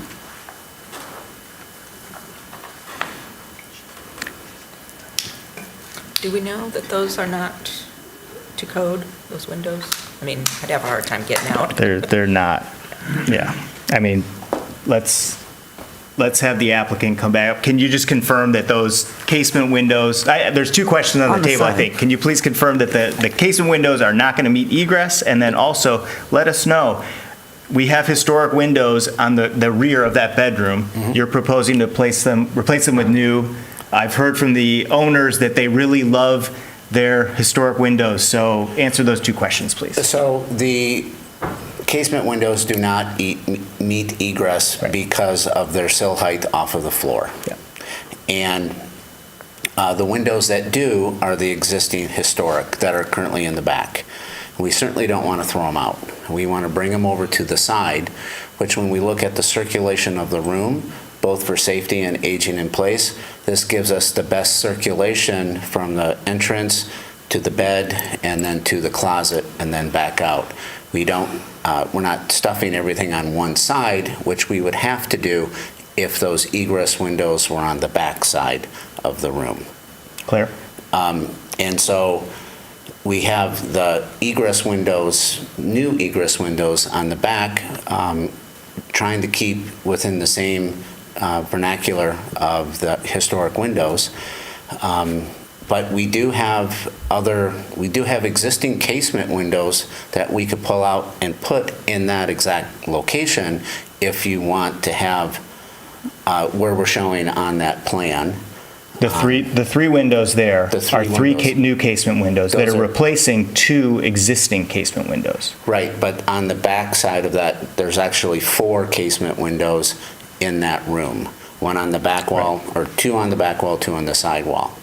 But for efficiency, and it's on the back wall, we were hoping to get new windows that for that area. Okay. Well, was that clear? No. What I heard was that they don't want it, they've heard what we're saying, but the proposal's not changing. Okay, fair enough. what you see there is what is still being proposed. I think what we're hearing from the commission is that the rear windows, the casement windows that are facing east, that would be nice if you could keep those, since we don't see, I guess, a reason to remove them. Yeah. They're crap. They're crap windows. Okay. That's why. Well, and we don't know if they're original to the house. Well, we just heard information, it's not about original, it's Okay. whether or not they were within pre-1945. Right, So okay. so that's what the determination is, whether or not you need to keep them. And it's actually a gray area. We have the 1948 Sanborn that says that's where they were. So, Okay. we do have a few years of wiggle room that says that those were put in 1945, 6 or 7. Okay. Yeah. So our priority request are the egress windows, the double hungs, to be on the south elevation. That's our priority request. Right. Okay. Clear. And then just tell me about the windows a little more, like how crappy are they? Oh, they're like, have you been to Waterloo and stayed in one of the cabins there? They're like those windows. Are they deteriorated and rotten? Are they Yeah. just, I mean, tell us a little more about So them. we've just spent all around the entire house restoring all of our 6/1 windows. Yeah. Those 2 windows that are in my office, which are there, were like waiting. Those are the ones we would like to move. Right. There was a man, when I first moved there, Driver was his last name, if anybody remembers. Ken Driver or something. Clint? Clint Driver? Yes. When he came to my house, like he came when we were buying it in the 90s, and he went through, and those particular windows in the office, he was like, wow, these are the oldest windows in your house right now. Like a lot of them are old, but these are truly original, those 2 in the office. So I'm like, okay, I remembered that. And then, we just like them. I mean, they're old, they're beautiful. The man who we have restoring the other ones has done a phenomenal job. You just look at them and they're gorgeous all around the house. The original portion of the house, this original square little box of the house is fine.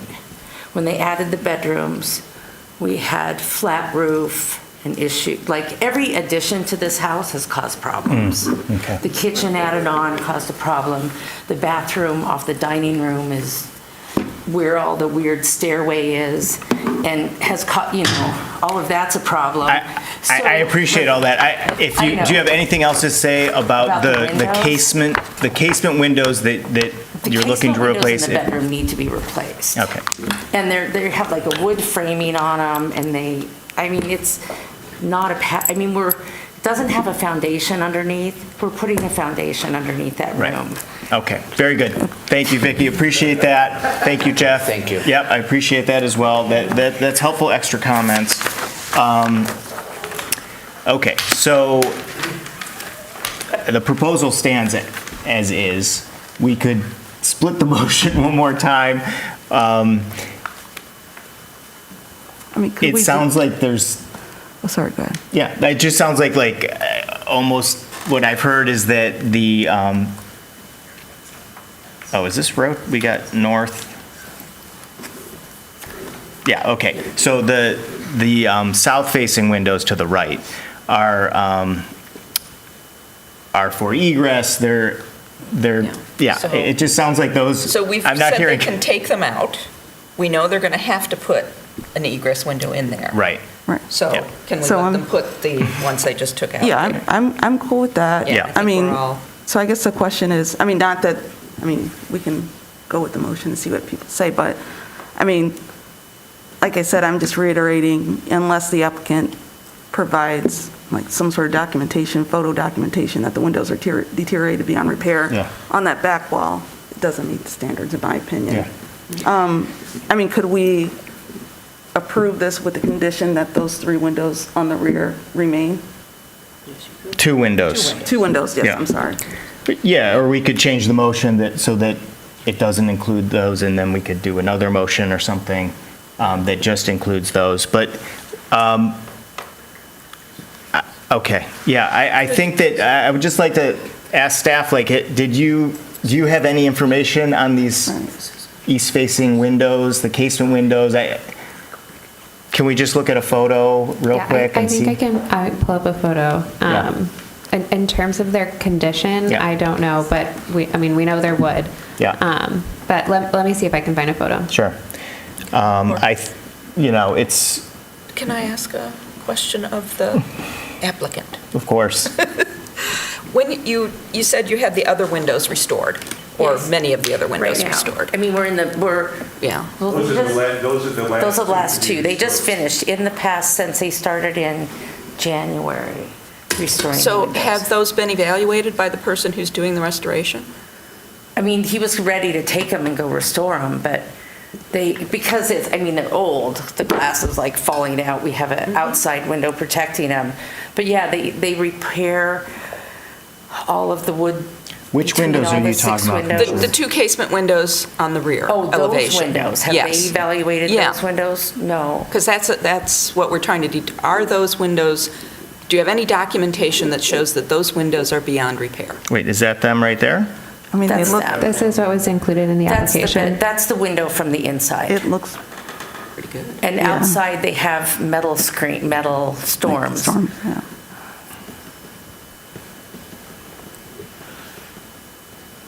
Those are the casements in the infill on the porch? Yes. Okay. So, Okay, well, let's just split this motion up again and just vote on the, okay.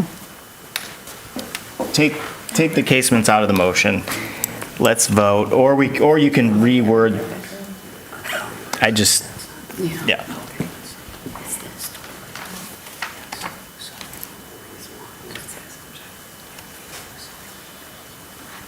Yeah, okay. So, so that motion has been made and seconded. Right, we can amend it, So though, we to can take out amend it to the- take out from, and to remove two casement windows on the east elevation and replace them with three wood-clad windows in Yeah. the same location. So we're striking that part of the motion. Okay, so we're just going to vote on, Okay.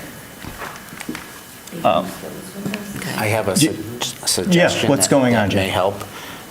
So you can see in that picture, there's actually 4 panels, and we're proposing a 3-panel approach on the back.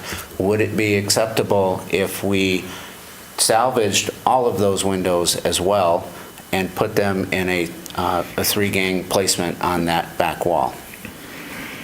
And so there's no new windows, but we're working with all of the existing windows. okay, so we've got a new proposal. Thank you, Jeff. Okay, let's just talk about that for a second, because it's interesting, but it's not, that doesn't meet the standards either. But it's an interesting proposal. I think it's better than the first proposal. I think I'll just reiterate that if they were putting an addition on the back of the house, which they're not, but if they were, we'd be okay probably putting those windows in the landfill, unfortunately. So now we're actually saving 3 of them instead of 0.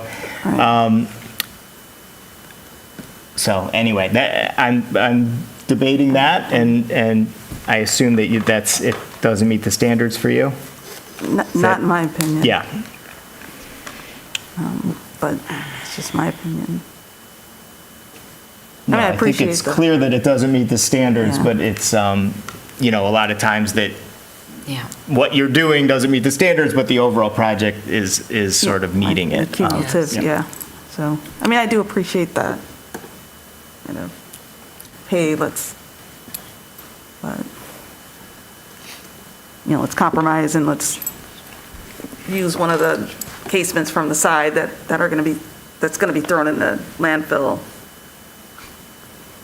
and added here, but Okay, so we have to move forward, so okay, so we were going to change the motion.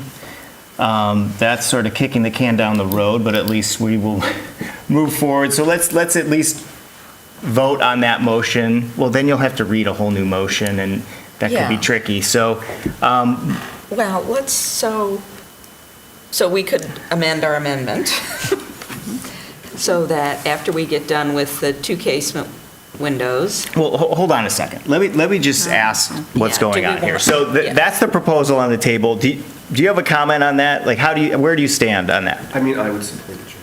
You would support that, okay. The three across the back, yeah. Yeah, I'm also in favor of supporting that. I mean, are you sort Yeah. of thinking that, okay, so let's just amend the motion to That. the proposal on the table, and we can have a discussion, and we can vote. Okay. So, we could amend this motion so that after we deal with the placement of the two casement windows on the south elevation with simple trim, it will say, and two, let's see, how do we want to say this? I'm sorry to interrupt, but Yeah. since this is just kind of verbally thrown, I'm still struggling to understand how this third window, so the two are going to stay in place? And No. then they're all just going to be, They're going to slide over a little bit, Yeah. and then the other one placed next to it. So the Okay. three windows will be centered on the wall. Yes. I can pull up the elevation. I'm yeah, right now. Okay, I was trying to figure out how that's going to happen. I mean, in essence, it's like removing all the windows, putting three of them back in a new location on that east wall. So it's, So new mullions, casing, all that good stuff. yeah. Okay, all right, all right, good, sorry. Yeah, I'm still. Yeah, so, Okay. and, Use one of the you can just use the three existing casements casements. from the South. south elevation with the existing two casement windows on the south, oh, no, wait a minute, so it's on the east. We're going to use one of the casements from the east side on the south side. Other way around. Sorry, Yeah. south side to the east. Okay, so, and use one of the casements from the south side with the existing two casements on the east side centered. Yeah, installed as shown on the drawings. Installed or as something. shown. Yeah. I think that makes sense. Did we get that? Yep. So that's what we're voting on. Okay, very good. Any discussion on that one? Are we clear? Any comments? Okay. All right, so we will vote on that. All those in favor of that motion, please say yes. Yes. All those opposed, please say no. Okay, No. Sorry. Oh, that's okay. It was 3 yeses, 1 no. The motion carries. That part of the application has also been approved. So thank you for your time. Thank you. Yeah. Thank you. Who supported that second motion?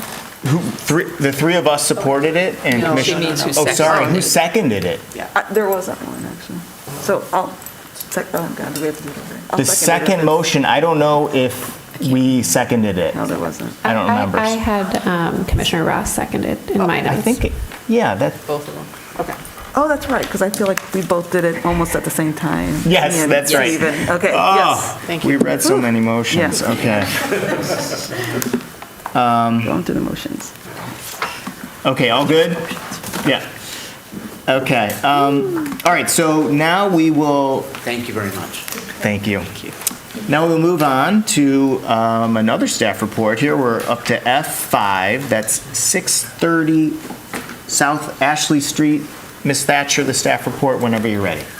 This vacant lot is the former site of Armin Cleaners.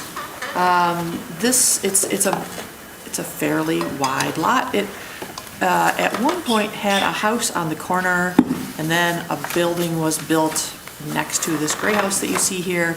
It evolved through several business uses, eventually became Armin Cleaners, and then at some point, I think in the 40s, it was doubled in width, and the house on the corner was torn down. During the 2007 resurvey of the Old West Side Historic District, it was determined that that building had lost its integrity due to these alterations, and in 2021, the HDC issued a certificate of appropriateness to tear it down.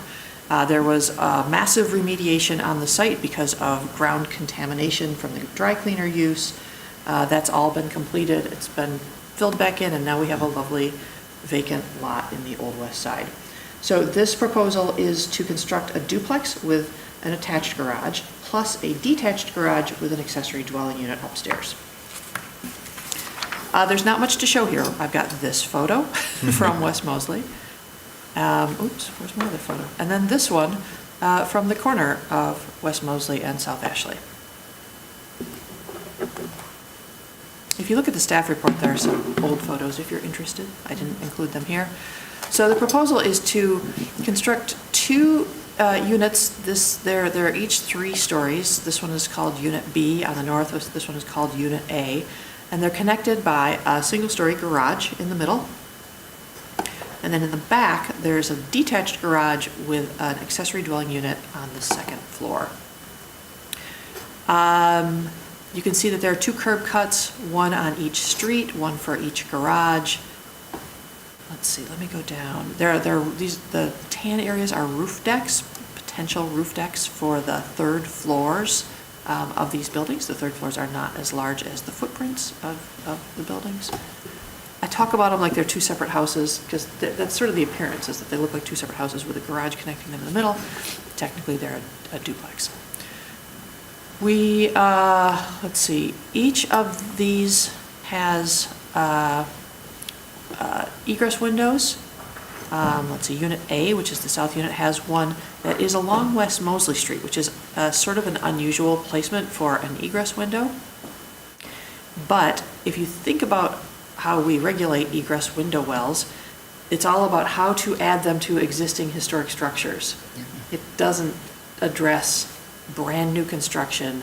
We're just looking at this to see if it's compatible with the surrounding historic district and materials and massing and height and feel and texture and all of those things. So I don't think that strict application of that and forcing it to the other side or something would make a difference in my at least evaluation of this against the standards and guidelines. There's actually one it looks like here too. There's one that I had missed on South Ashley. So we've got 2 in the front yard on this unit, and then this Unit B has 1 on either side.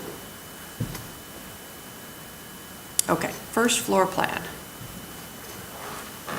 It disappeared there, actually. It's not, maybe it's just not shown. The other one. Yeah, this one's not shown. Yeah, you're right. Yeah, I'm not sure where it went, but yeah, there will be a well there if the basement plan is accurate. So the main entrance to Unit A, which is the southern unit, is off of West Mosley Street. It has a stoop here and a small trellis detail over the entry, a shallow trellis detail rather, alongside the well there, a few windows along the front, and then this unit, B, has a little more traditional porch look off of South Ashley Street. Both have rear doors with poured concrete patios and trellises over the top. This one has a person door going into the garage. The ADU is accessed along the west side of the detached garage. This slopes down a little bit. It has a recessed entry right here to the door and then stairs going up to the accessory dwelling unit.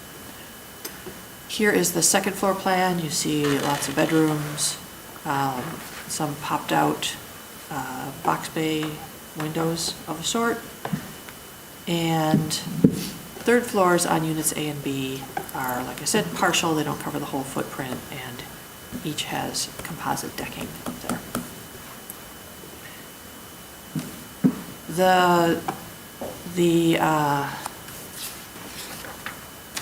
Let me get my list of materials. So on the street-facing elevations, there's brick veneer cladding. And the other elevations, like the ones that you see here, and on the garages, there's 5-inch exposure cement board siding, 2 different color shades.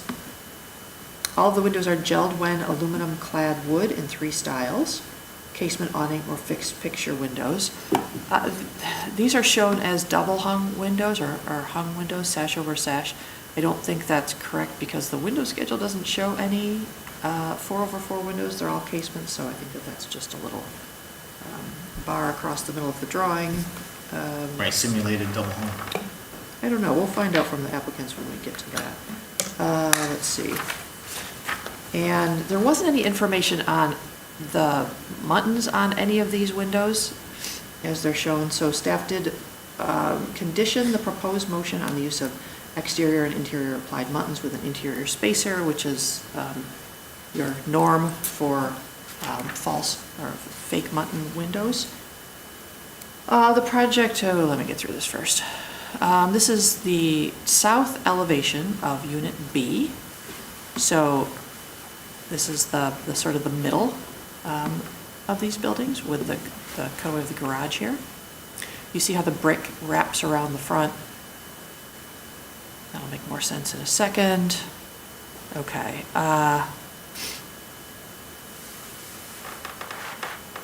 Okay.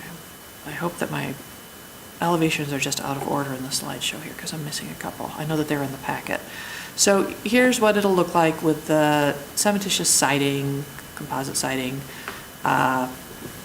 in these sort of box bay trim areas, and up on the third floors, we've got brick facing the street. This is, it's sort of, the whole thing gives sort of a modern industrial vibe. It's got the metal porch. Here's the double garage door. This is a gooseneck lighting fixture, and this back here is the ADU off in the distance. On the south elevation, this is the main entry for Unit A. You can see the mix of cladding materials. There are metal railings proposed for the roof decks. You've got your trellis here. There is a small retaining wall here to account for the slope of the lot.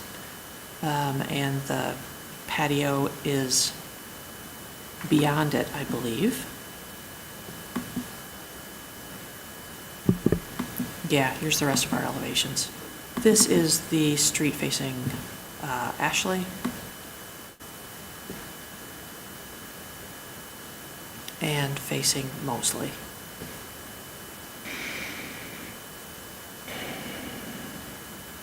These are the backs of the buildings. This is the back of the garage here. Patio doors. Yeah, you can see how the grade drops off here.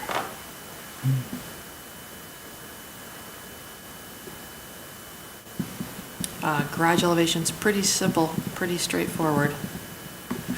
This is the person door that leads to the house, to the main house. One of these is the, wait, no, I got that wrong. This is the west, this is the door to the ADU. One of these is a person door that leads to the house, the other one is just some storage under the stairs.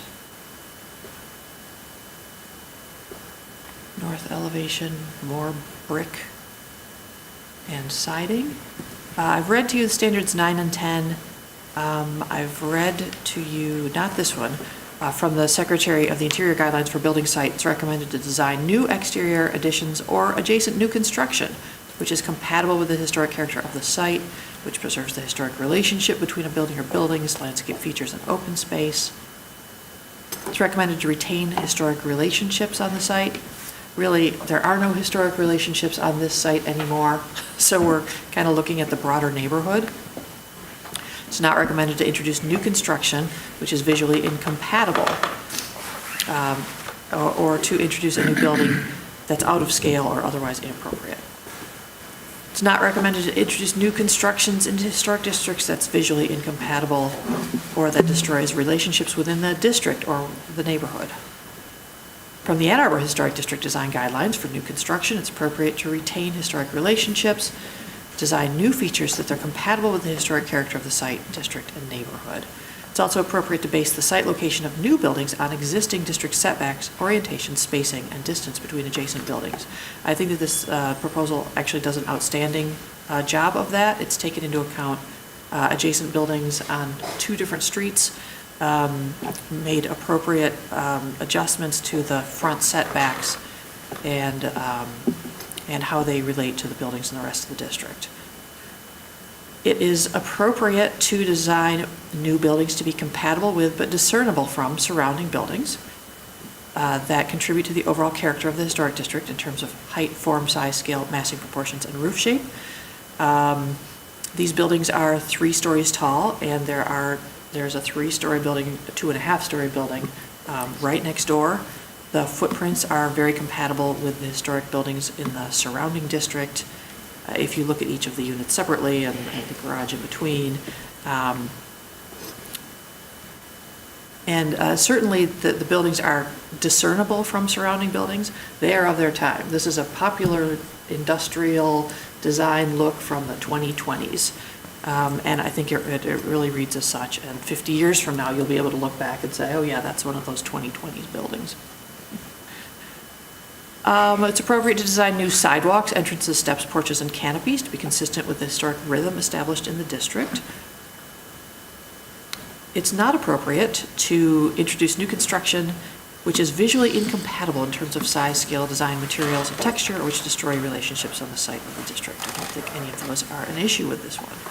So let me go back up to our drawings. Let me see what I missed here. The project will require a variance from the Zoning Board of Appeals for setbacks. It's a commercially zoned lot, so they're supposed to keep the entire rear 30 feet open of anything, even garages. And it's just, the lot's deep, but it's not that deep, and just, yeah. So they're gonna need to apply for a variance for that. Typically, the Zoning Board of Appeals appreciates when applications like this come to the HDC first, because if they know that you guys are okay with something, they look at it a little differently than if they were to come up first in line for review.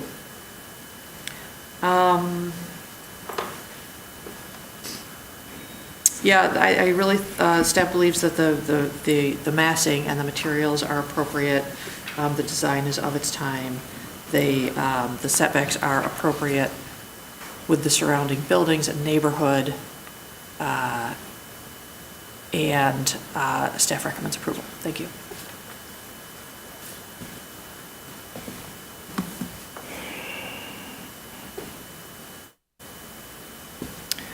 Okay, thank you very much, Ms. Thatcher. Appreciate that. I will now give the review committee report. I agree with the staff report. This proposal could have been kind of like, look like a mock historic house or something, you know, and that's not the route that they went. It does look more of like it was built today, not trying to fake that it was, you know, built 100 years ago. So that's, you know, that's I guess something that's you know, compatible with building a new house here in this location.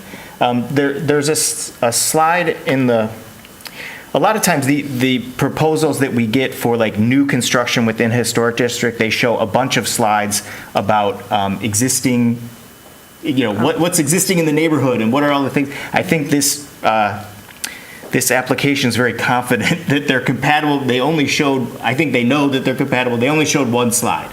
And it's a site plan slide, so it's not even so descriptive from a material standpoint. But it wasn't in the staff report, but if you want to look in the, it was in the staff report. It just wasn't in the report today, but it's this slide here.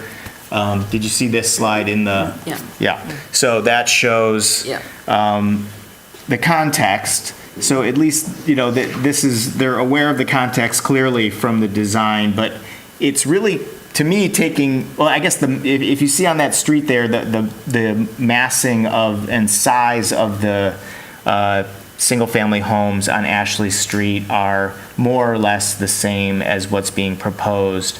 But the massing and the materials are really more from kind of the Main Street commercial buildings, like the building right across from it that backs to Ashley, and then the all the brick commercial buildings on Main Street, I say, is where it takes more of its materials from, or at least half, the brick part and the boxiness of the massing. But since it's right on the edge of the district, it's right there, so, if anything, it's really a nice transition, from the residential right at the edge and transitioning to the downtown building. So it transitions very nicely, and I think that is working. Let me just see the rest of my notes here.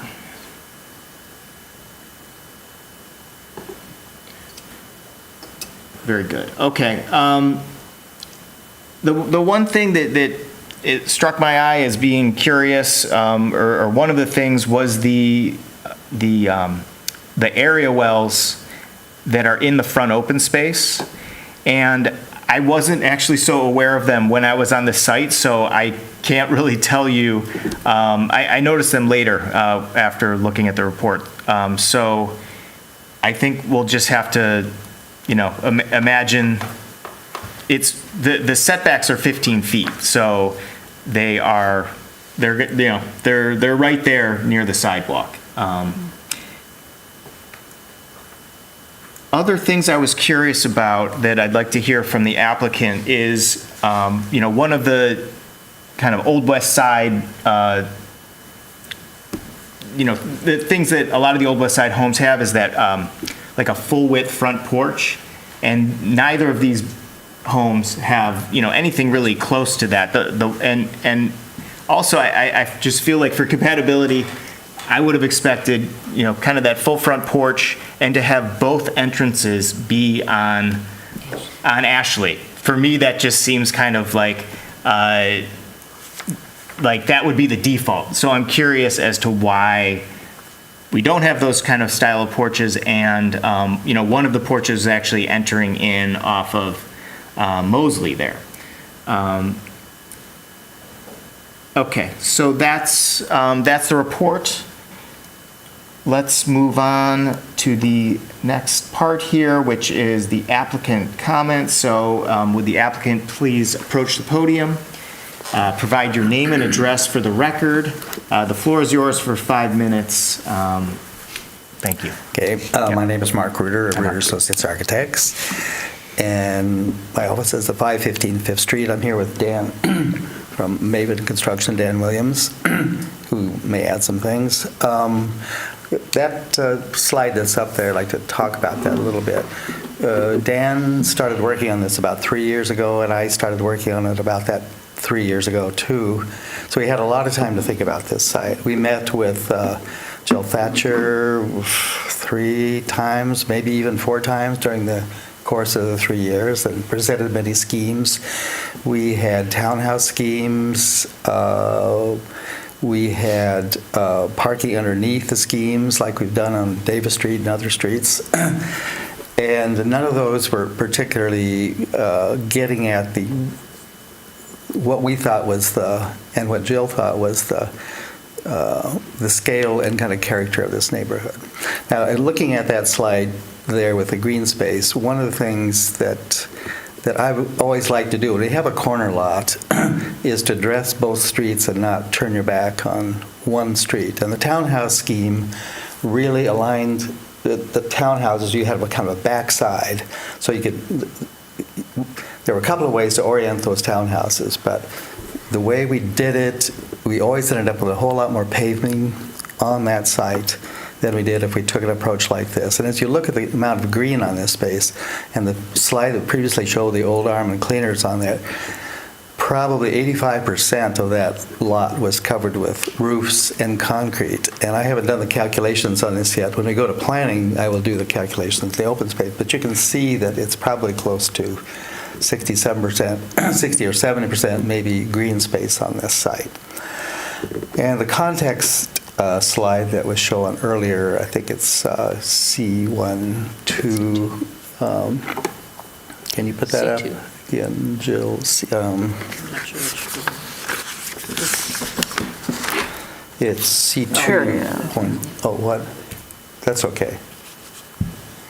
We've got it on our staff report, Yeah. so we're looking at it. Okay. It just can't go on the, yeah.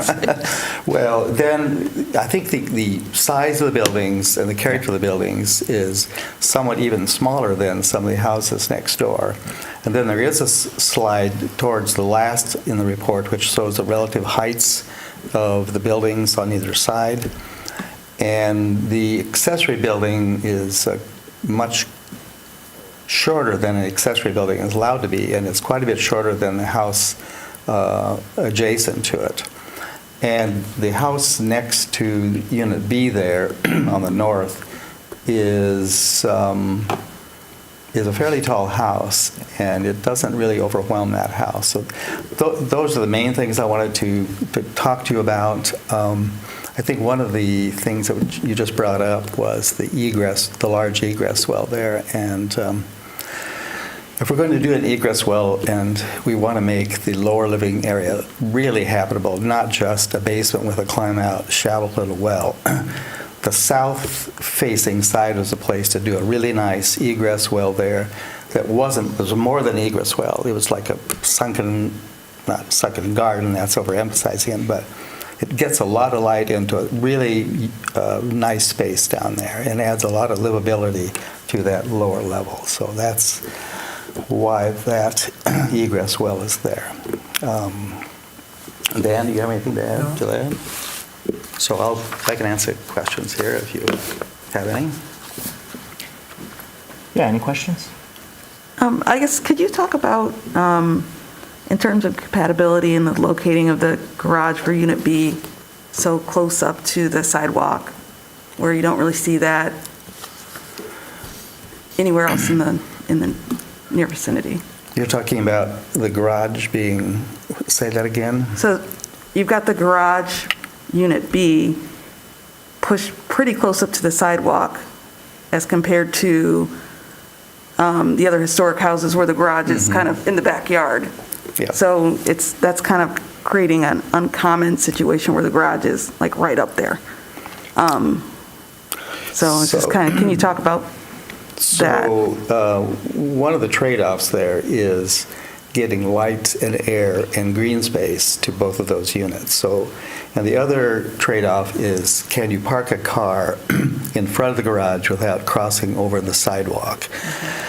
So the garages are specifically arranged so that you can get one car, so it's on the property there without being on the sidewalk, and still not obscuring a lot of the rear lot area. So that's kind of why the garages arrived at that location there. And the garage between Unit A and Unit B then does not block the windows then in Units A and B. So that's kind of the trade-off we made. Now, in terms, the other question that was asked is why are the porches smaller?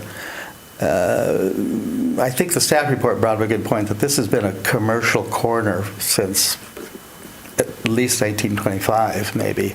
So it's had a big history of being a kind of an urban corner. And when you look at that picture of the old Arm & Cleaners, 1947, I think it was, it's clear that it was really interesting, kind of modern building clad in, looks like porcelain glass.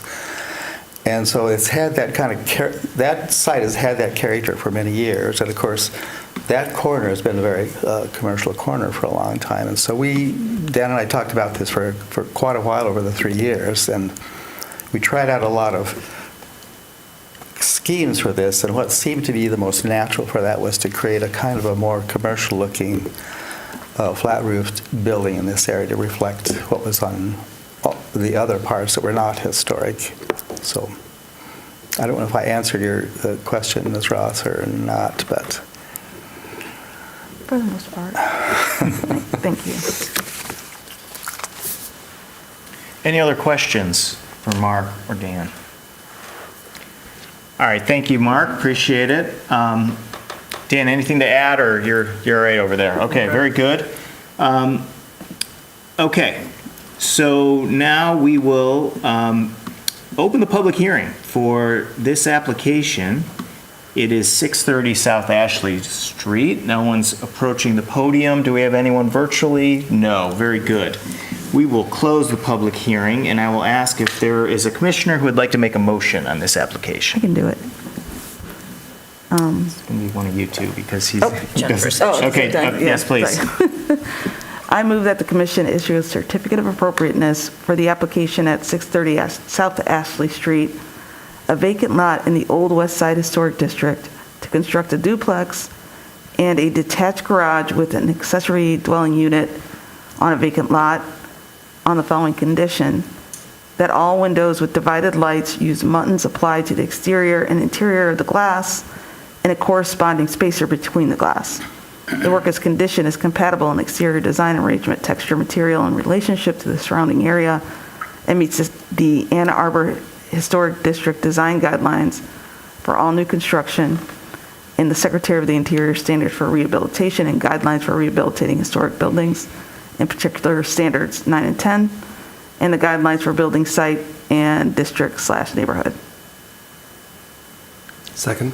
Thank you. That was moved by Commissioner Ross and seconded by Commissioner Kaplan. Before we get into the discussion, Mark, can I ask you a question, please? So we had a question in the staff report about windows. On the proposal, they look like typical double hungs, but I think that on the elevations, we're thinking that you're not proposing double hungs. Can you just talk about that, and then anything else you want to say about the windows, please? We often have a problem with double hungs serving as egress windows. Yeah. They have to be, the scale has to be really inappropriate for double hung windows to get the necessary area. So we often do a simulated casement that looks like a double hung. So some of these are presented that way, and the windows on the top third floor are without muntins purposely because we wanted to kind of convey a more contemporary look up there, like you're doing an addition on top of a existing building, and you might sort of downplay the delicacy of the windows on that third floor. So some of the windows don't have muntins in them, but the windows that are more in the brick two-story part tend to look more like a traditional kind of window. Okay. So are you proposing any double hung windows, or all of the windows either awning or casement or fixed? Unless I made a mistake on my window schedule. Yeah. I think we went back and forth on that, and I can't. Can you bring up the window schedule? Yeah, I guess we could just look at the window I can't schedule. read my window schedule. It's such a small We'll take a look. scale. Right. Oh, there's one that says reserve, W4. I was wondering about that.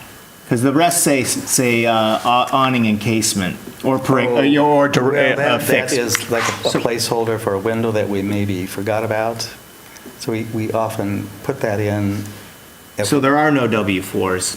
No. Got it. Yeah, that's like So it's kind of kinda a like not used. I get it. We may have decided that we might want an added window to a bedroom or a bathroom, and then I Yeah, put so you don't that have to in. redo the Yes. schedule. Okay, so I see like W10 there. It looks like a double hung, but it's a casement with casement. simulated. It says simulated double hung egress. Yep. Okay. Very good. Thank you for that. Okay. So just wanted to get that cleared up. Okay. So we just heard the motion. Is there any discussion? I'll just point something out that I appreciated while we get our thoughts together. Just in terms of how the design comes together in terms of materials, if you could put one of the colored renderings, elevation drawings up there. Just the way that the materiality is put onto these elevations, obviously the brick conveys that kind of commercial aspect that the designer was just talking about, but then also how the second story parapet, if you will, of the brick is really brought up quite high, like higher than it needs to be.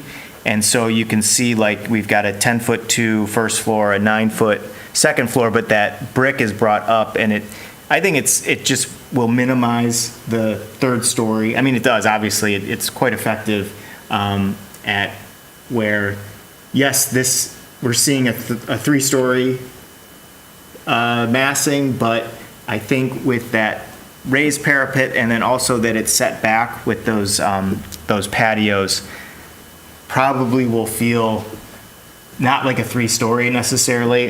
So I appreciated that part of the design. I think that really helps with compatibility to the site.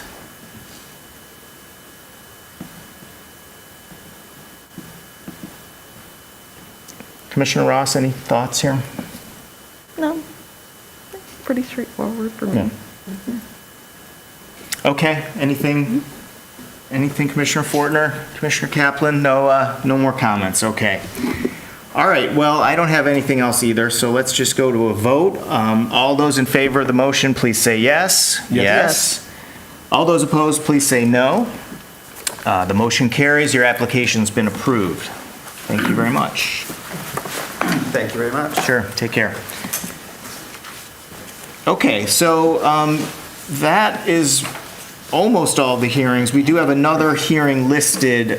There's not a proposal that goes with it, but we'll have to open a public hearing for it. So can I just go right to that? Yes, please. Without any further ado, let's open the public hearing for 514 6th Street. This was actually staff approved, I believe, already. So that's open. Do we have anyone virtually? No, we don't. So now we'll close that one, and that is all the hearings for the day. But we're just getting started, people.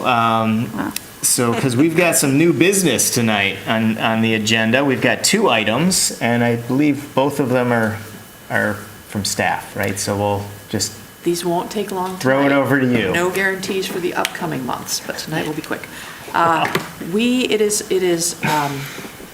It's election time, so we need a volunteer or more to act as the nominating committee and bring to the November HDC meeting a slate of candidates for our 3 offices.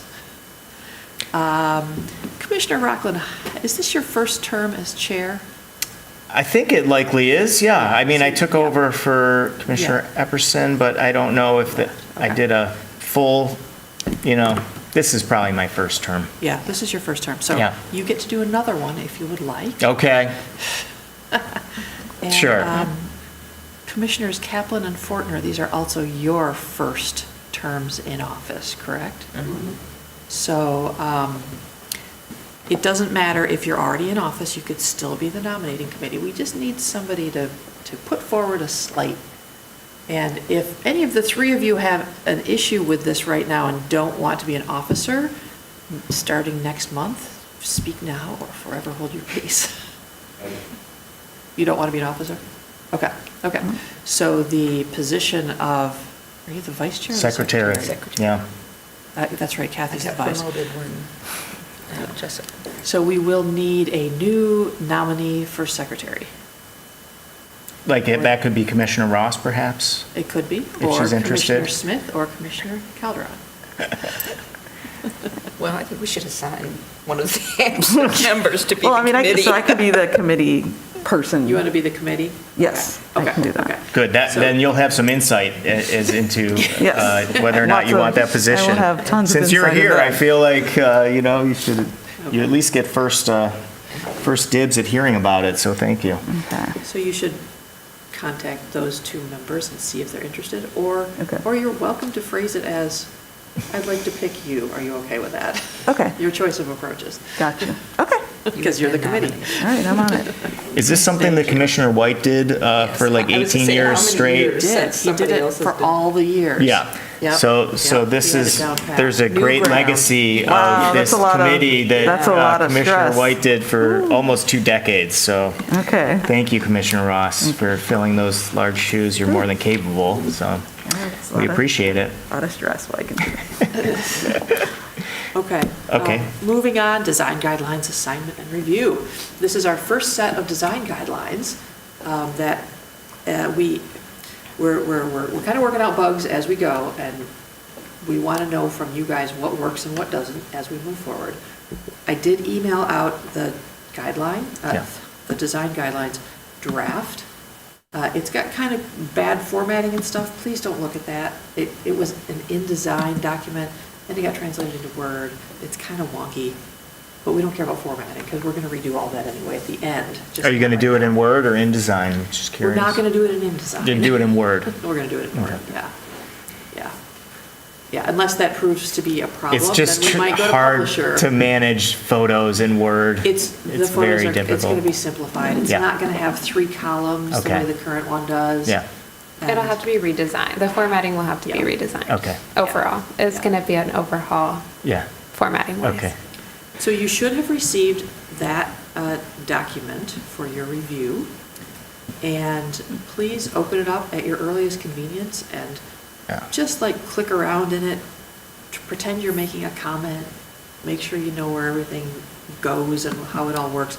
It would be great if we could all use the same digital document, because then you can see what each other has said, and you can just sort of like, give a little thumbs up, like, oh, I like that thing that Kathy said on this, so I'm going to add something to it, or I'm just going to say agree, or just be silent too. You don't have to add anything.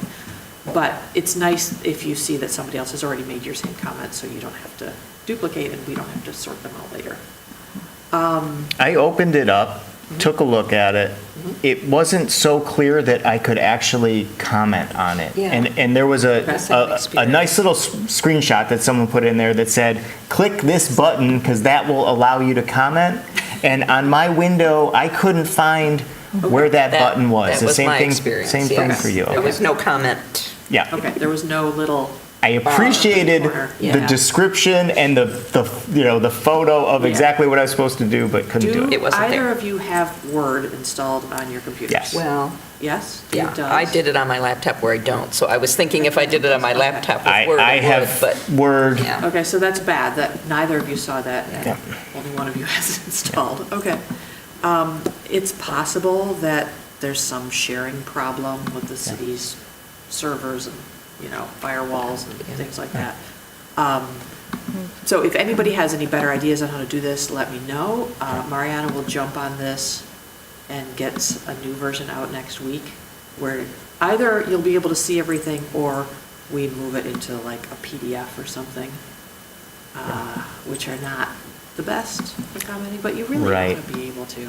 We'll work with IT and figure it out. Okay. What did work was like the confirmation that I was who I said I was. Like I clicked the link, it sent me an email. I typed in the number to verify I was in fact who I was, and it let me in. Okay. It just didn't look like I could comment on. And that's the experience I had. Okay, okay, okay. We'll Yeah, play and I with think it. you're hitting it right now. Yeah, I was Yeah, opening it up. That nice little picture doesn't actually Yeah, appear that's kind anywhere. of, okay. But if we get Word to work as it should, does that seem like a doable format for people to make comments and suggestions? Yes. Okay. It is. So what I was looking at was, I think within Chrome. It never opened out to, is it supposed to be within like a Word. Microsoft Word window? Yeah, it never It's- opened Word. Right, Yeah. right. If you want it to open in Word, I'll have to figure out how to do that. I don't care. I just was wondering if it was defaults supposed to. the web browser. Okay, yeah. I think I told it to do that because I assumed that not everybody would have Word installed on their laptop, Yeah. because people Yeah, use but then you don't get the little Word. Yeah, I don't know, Yeah. because if you download it and open it on Word, I don't know that then the changes shared. everyone will be able, Right. we're Yeah, gonna no, have to it's play just with your it. desktop. Yeah. is there like could you do like a Google Doc or like a SharePoint situation? We might be able to do it from SharePoint. Yes, this one was done from, From Word directly, not from SharePoint, right? Right. Yeah, we Yeah. might be able to do it from SharePoint. We'll try that. The worry about translating a translated document into a Google Yeah. Doc, which everybody can look at, Yeah. is that then you're going to get even more weirdness. Crazy Yeah. formatting. I think when we tried that, it lost all of the captions and all of the pictures. Okay. We don't like a lot of those anyway, but still, Yeah, but still, you ought to yeah. be able to see them. Gotcha. And if anybody would rather just look at a hard copy, we can bring that to you each month. Just let me know. You know, if you feel more comfortable reading a piece of paper and highlighting things and crossing things out, I understand. I get a lot of satisfaction out of that. So at the next meeting in November, there will be a time under new business when we look at what was assigned tonight for you to review, comment on.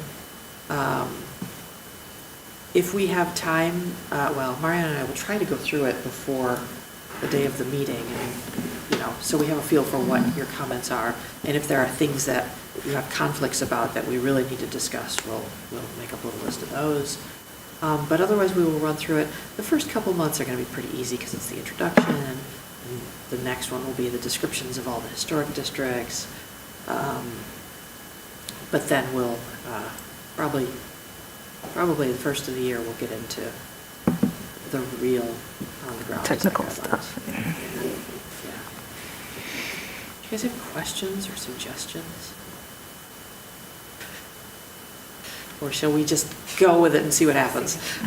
I guess I'm just wondering how much work it's going to be, and if maybe there's certain, I don't know if we have like a target date to finish this, but if it just should be, maybe there's not a way to chunk it up into smaller parts, but if there's some parts that are just huge, we'll probably be spending the same amount of time on a bigger part, so maybe chunk that up if possible. Yeah, Some things yeah. maybe you just can't split up. I think it'll also depend on like the meeting agendas. If we've got 5 things on an agenda and we're supposed to talk about 40 pages of Yeah, design right. guidelines, that's going to be tough. Yeah. So, you know, then we may send home, look, only add pages 60 to 80 Yeah.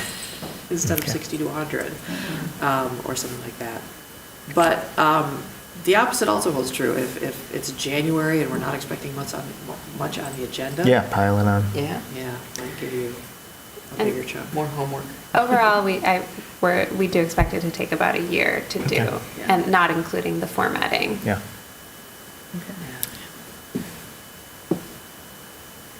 Will you be taking kind of a first pass? Because I know that you are more aware of the standards than we are, and sort of what works and what, like, you go through so many iterations with the applicants before we see them, you know? Yes. And so you really know what's what. And so how are you and what handling causes all of that issues. information that you have?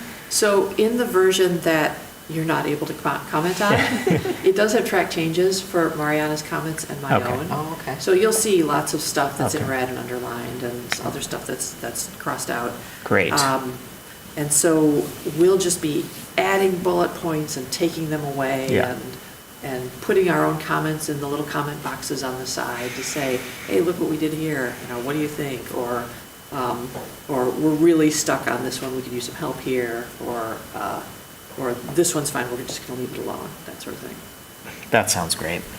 There are some specific prompts in there, it's a specific sections that say, commissioners, in this section, think about this when you're reading it. Okay. And then there's the track changes.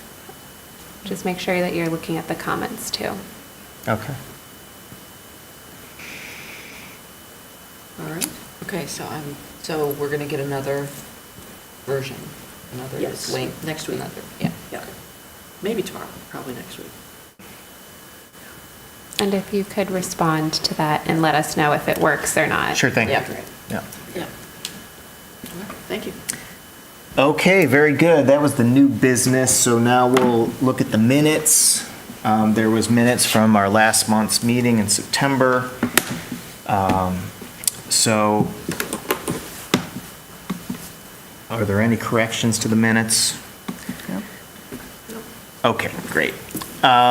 So seeing no corrections and without objection, the minutes are approved.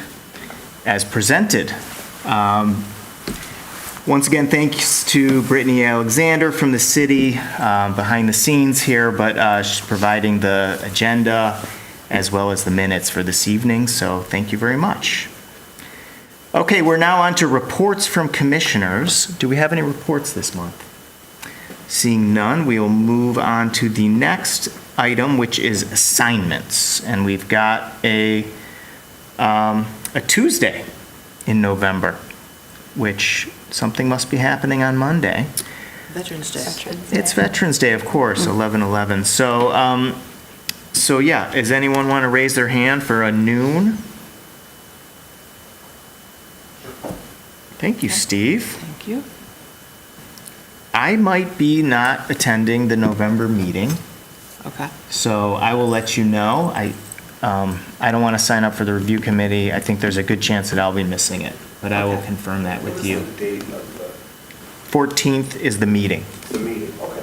The 12th, the Tuesday, the 12th is at noon. Okay. Thank you, Steve. So Sounds like Commissioner I'm, Fortner, I can't do the review. I can You- do the meeting. You'll be doing the but meeting. I can't do Okay. the review. Okay.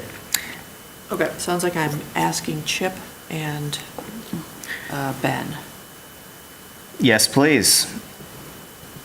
Thank you. Okay, are there reports from staff this month? There are not, unless you have. Can I prompt a question to staff?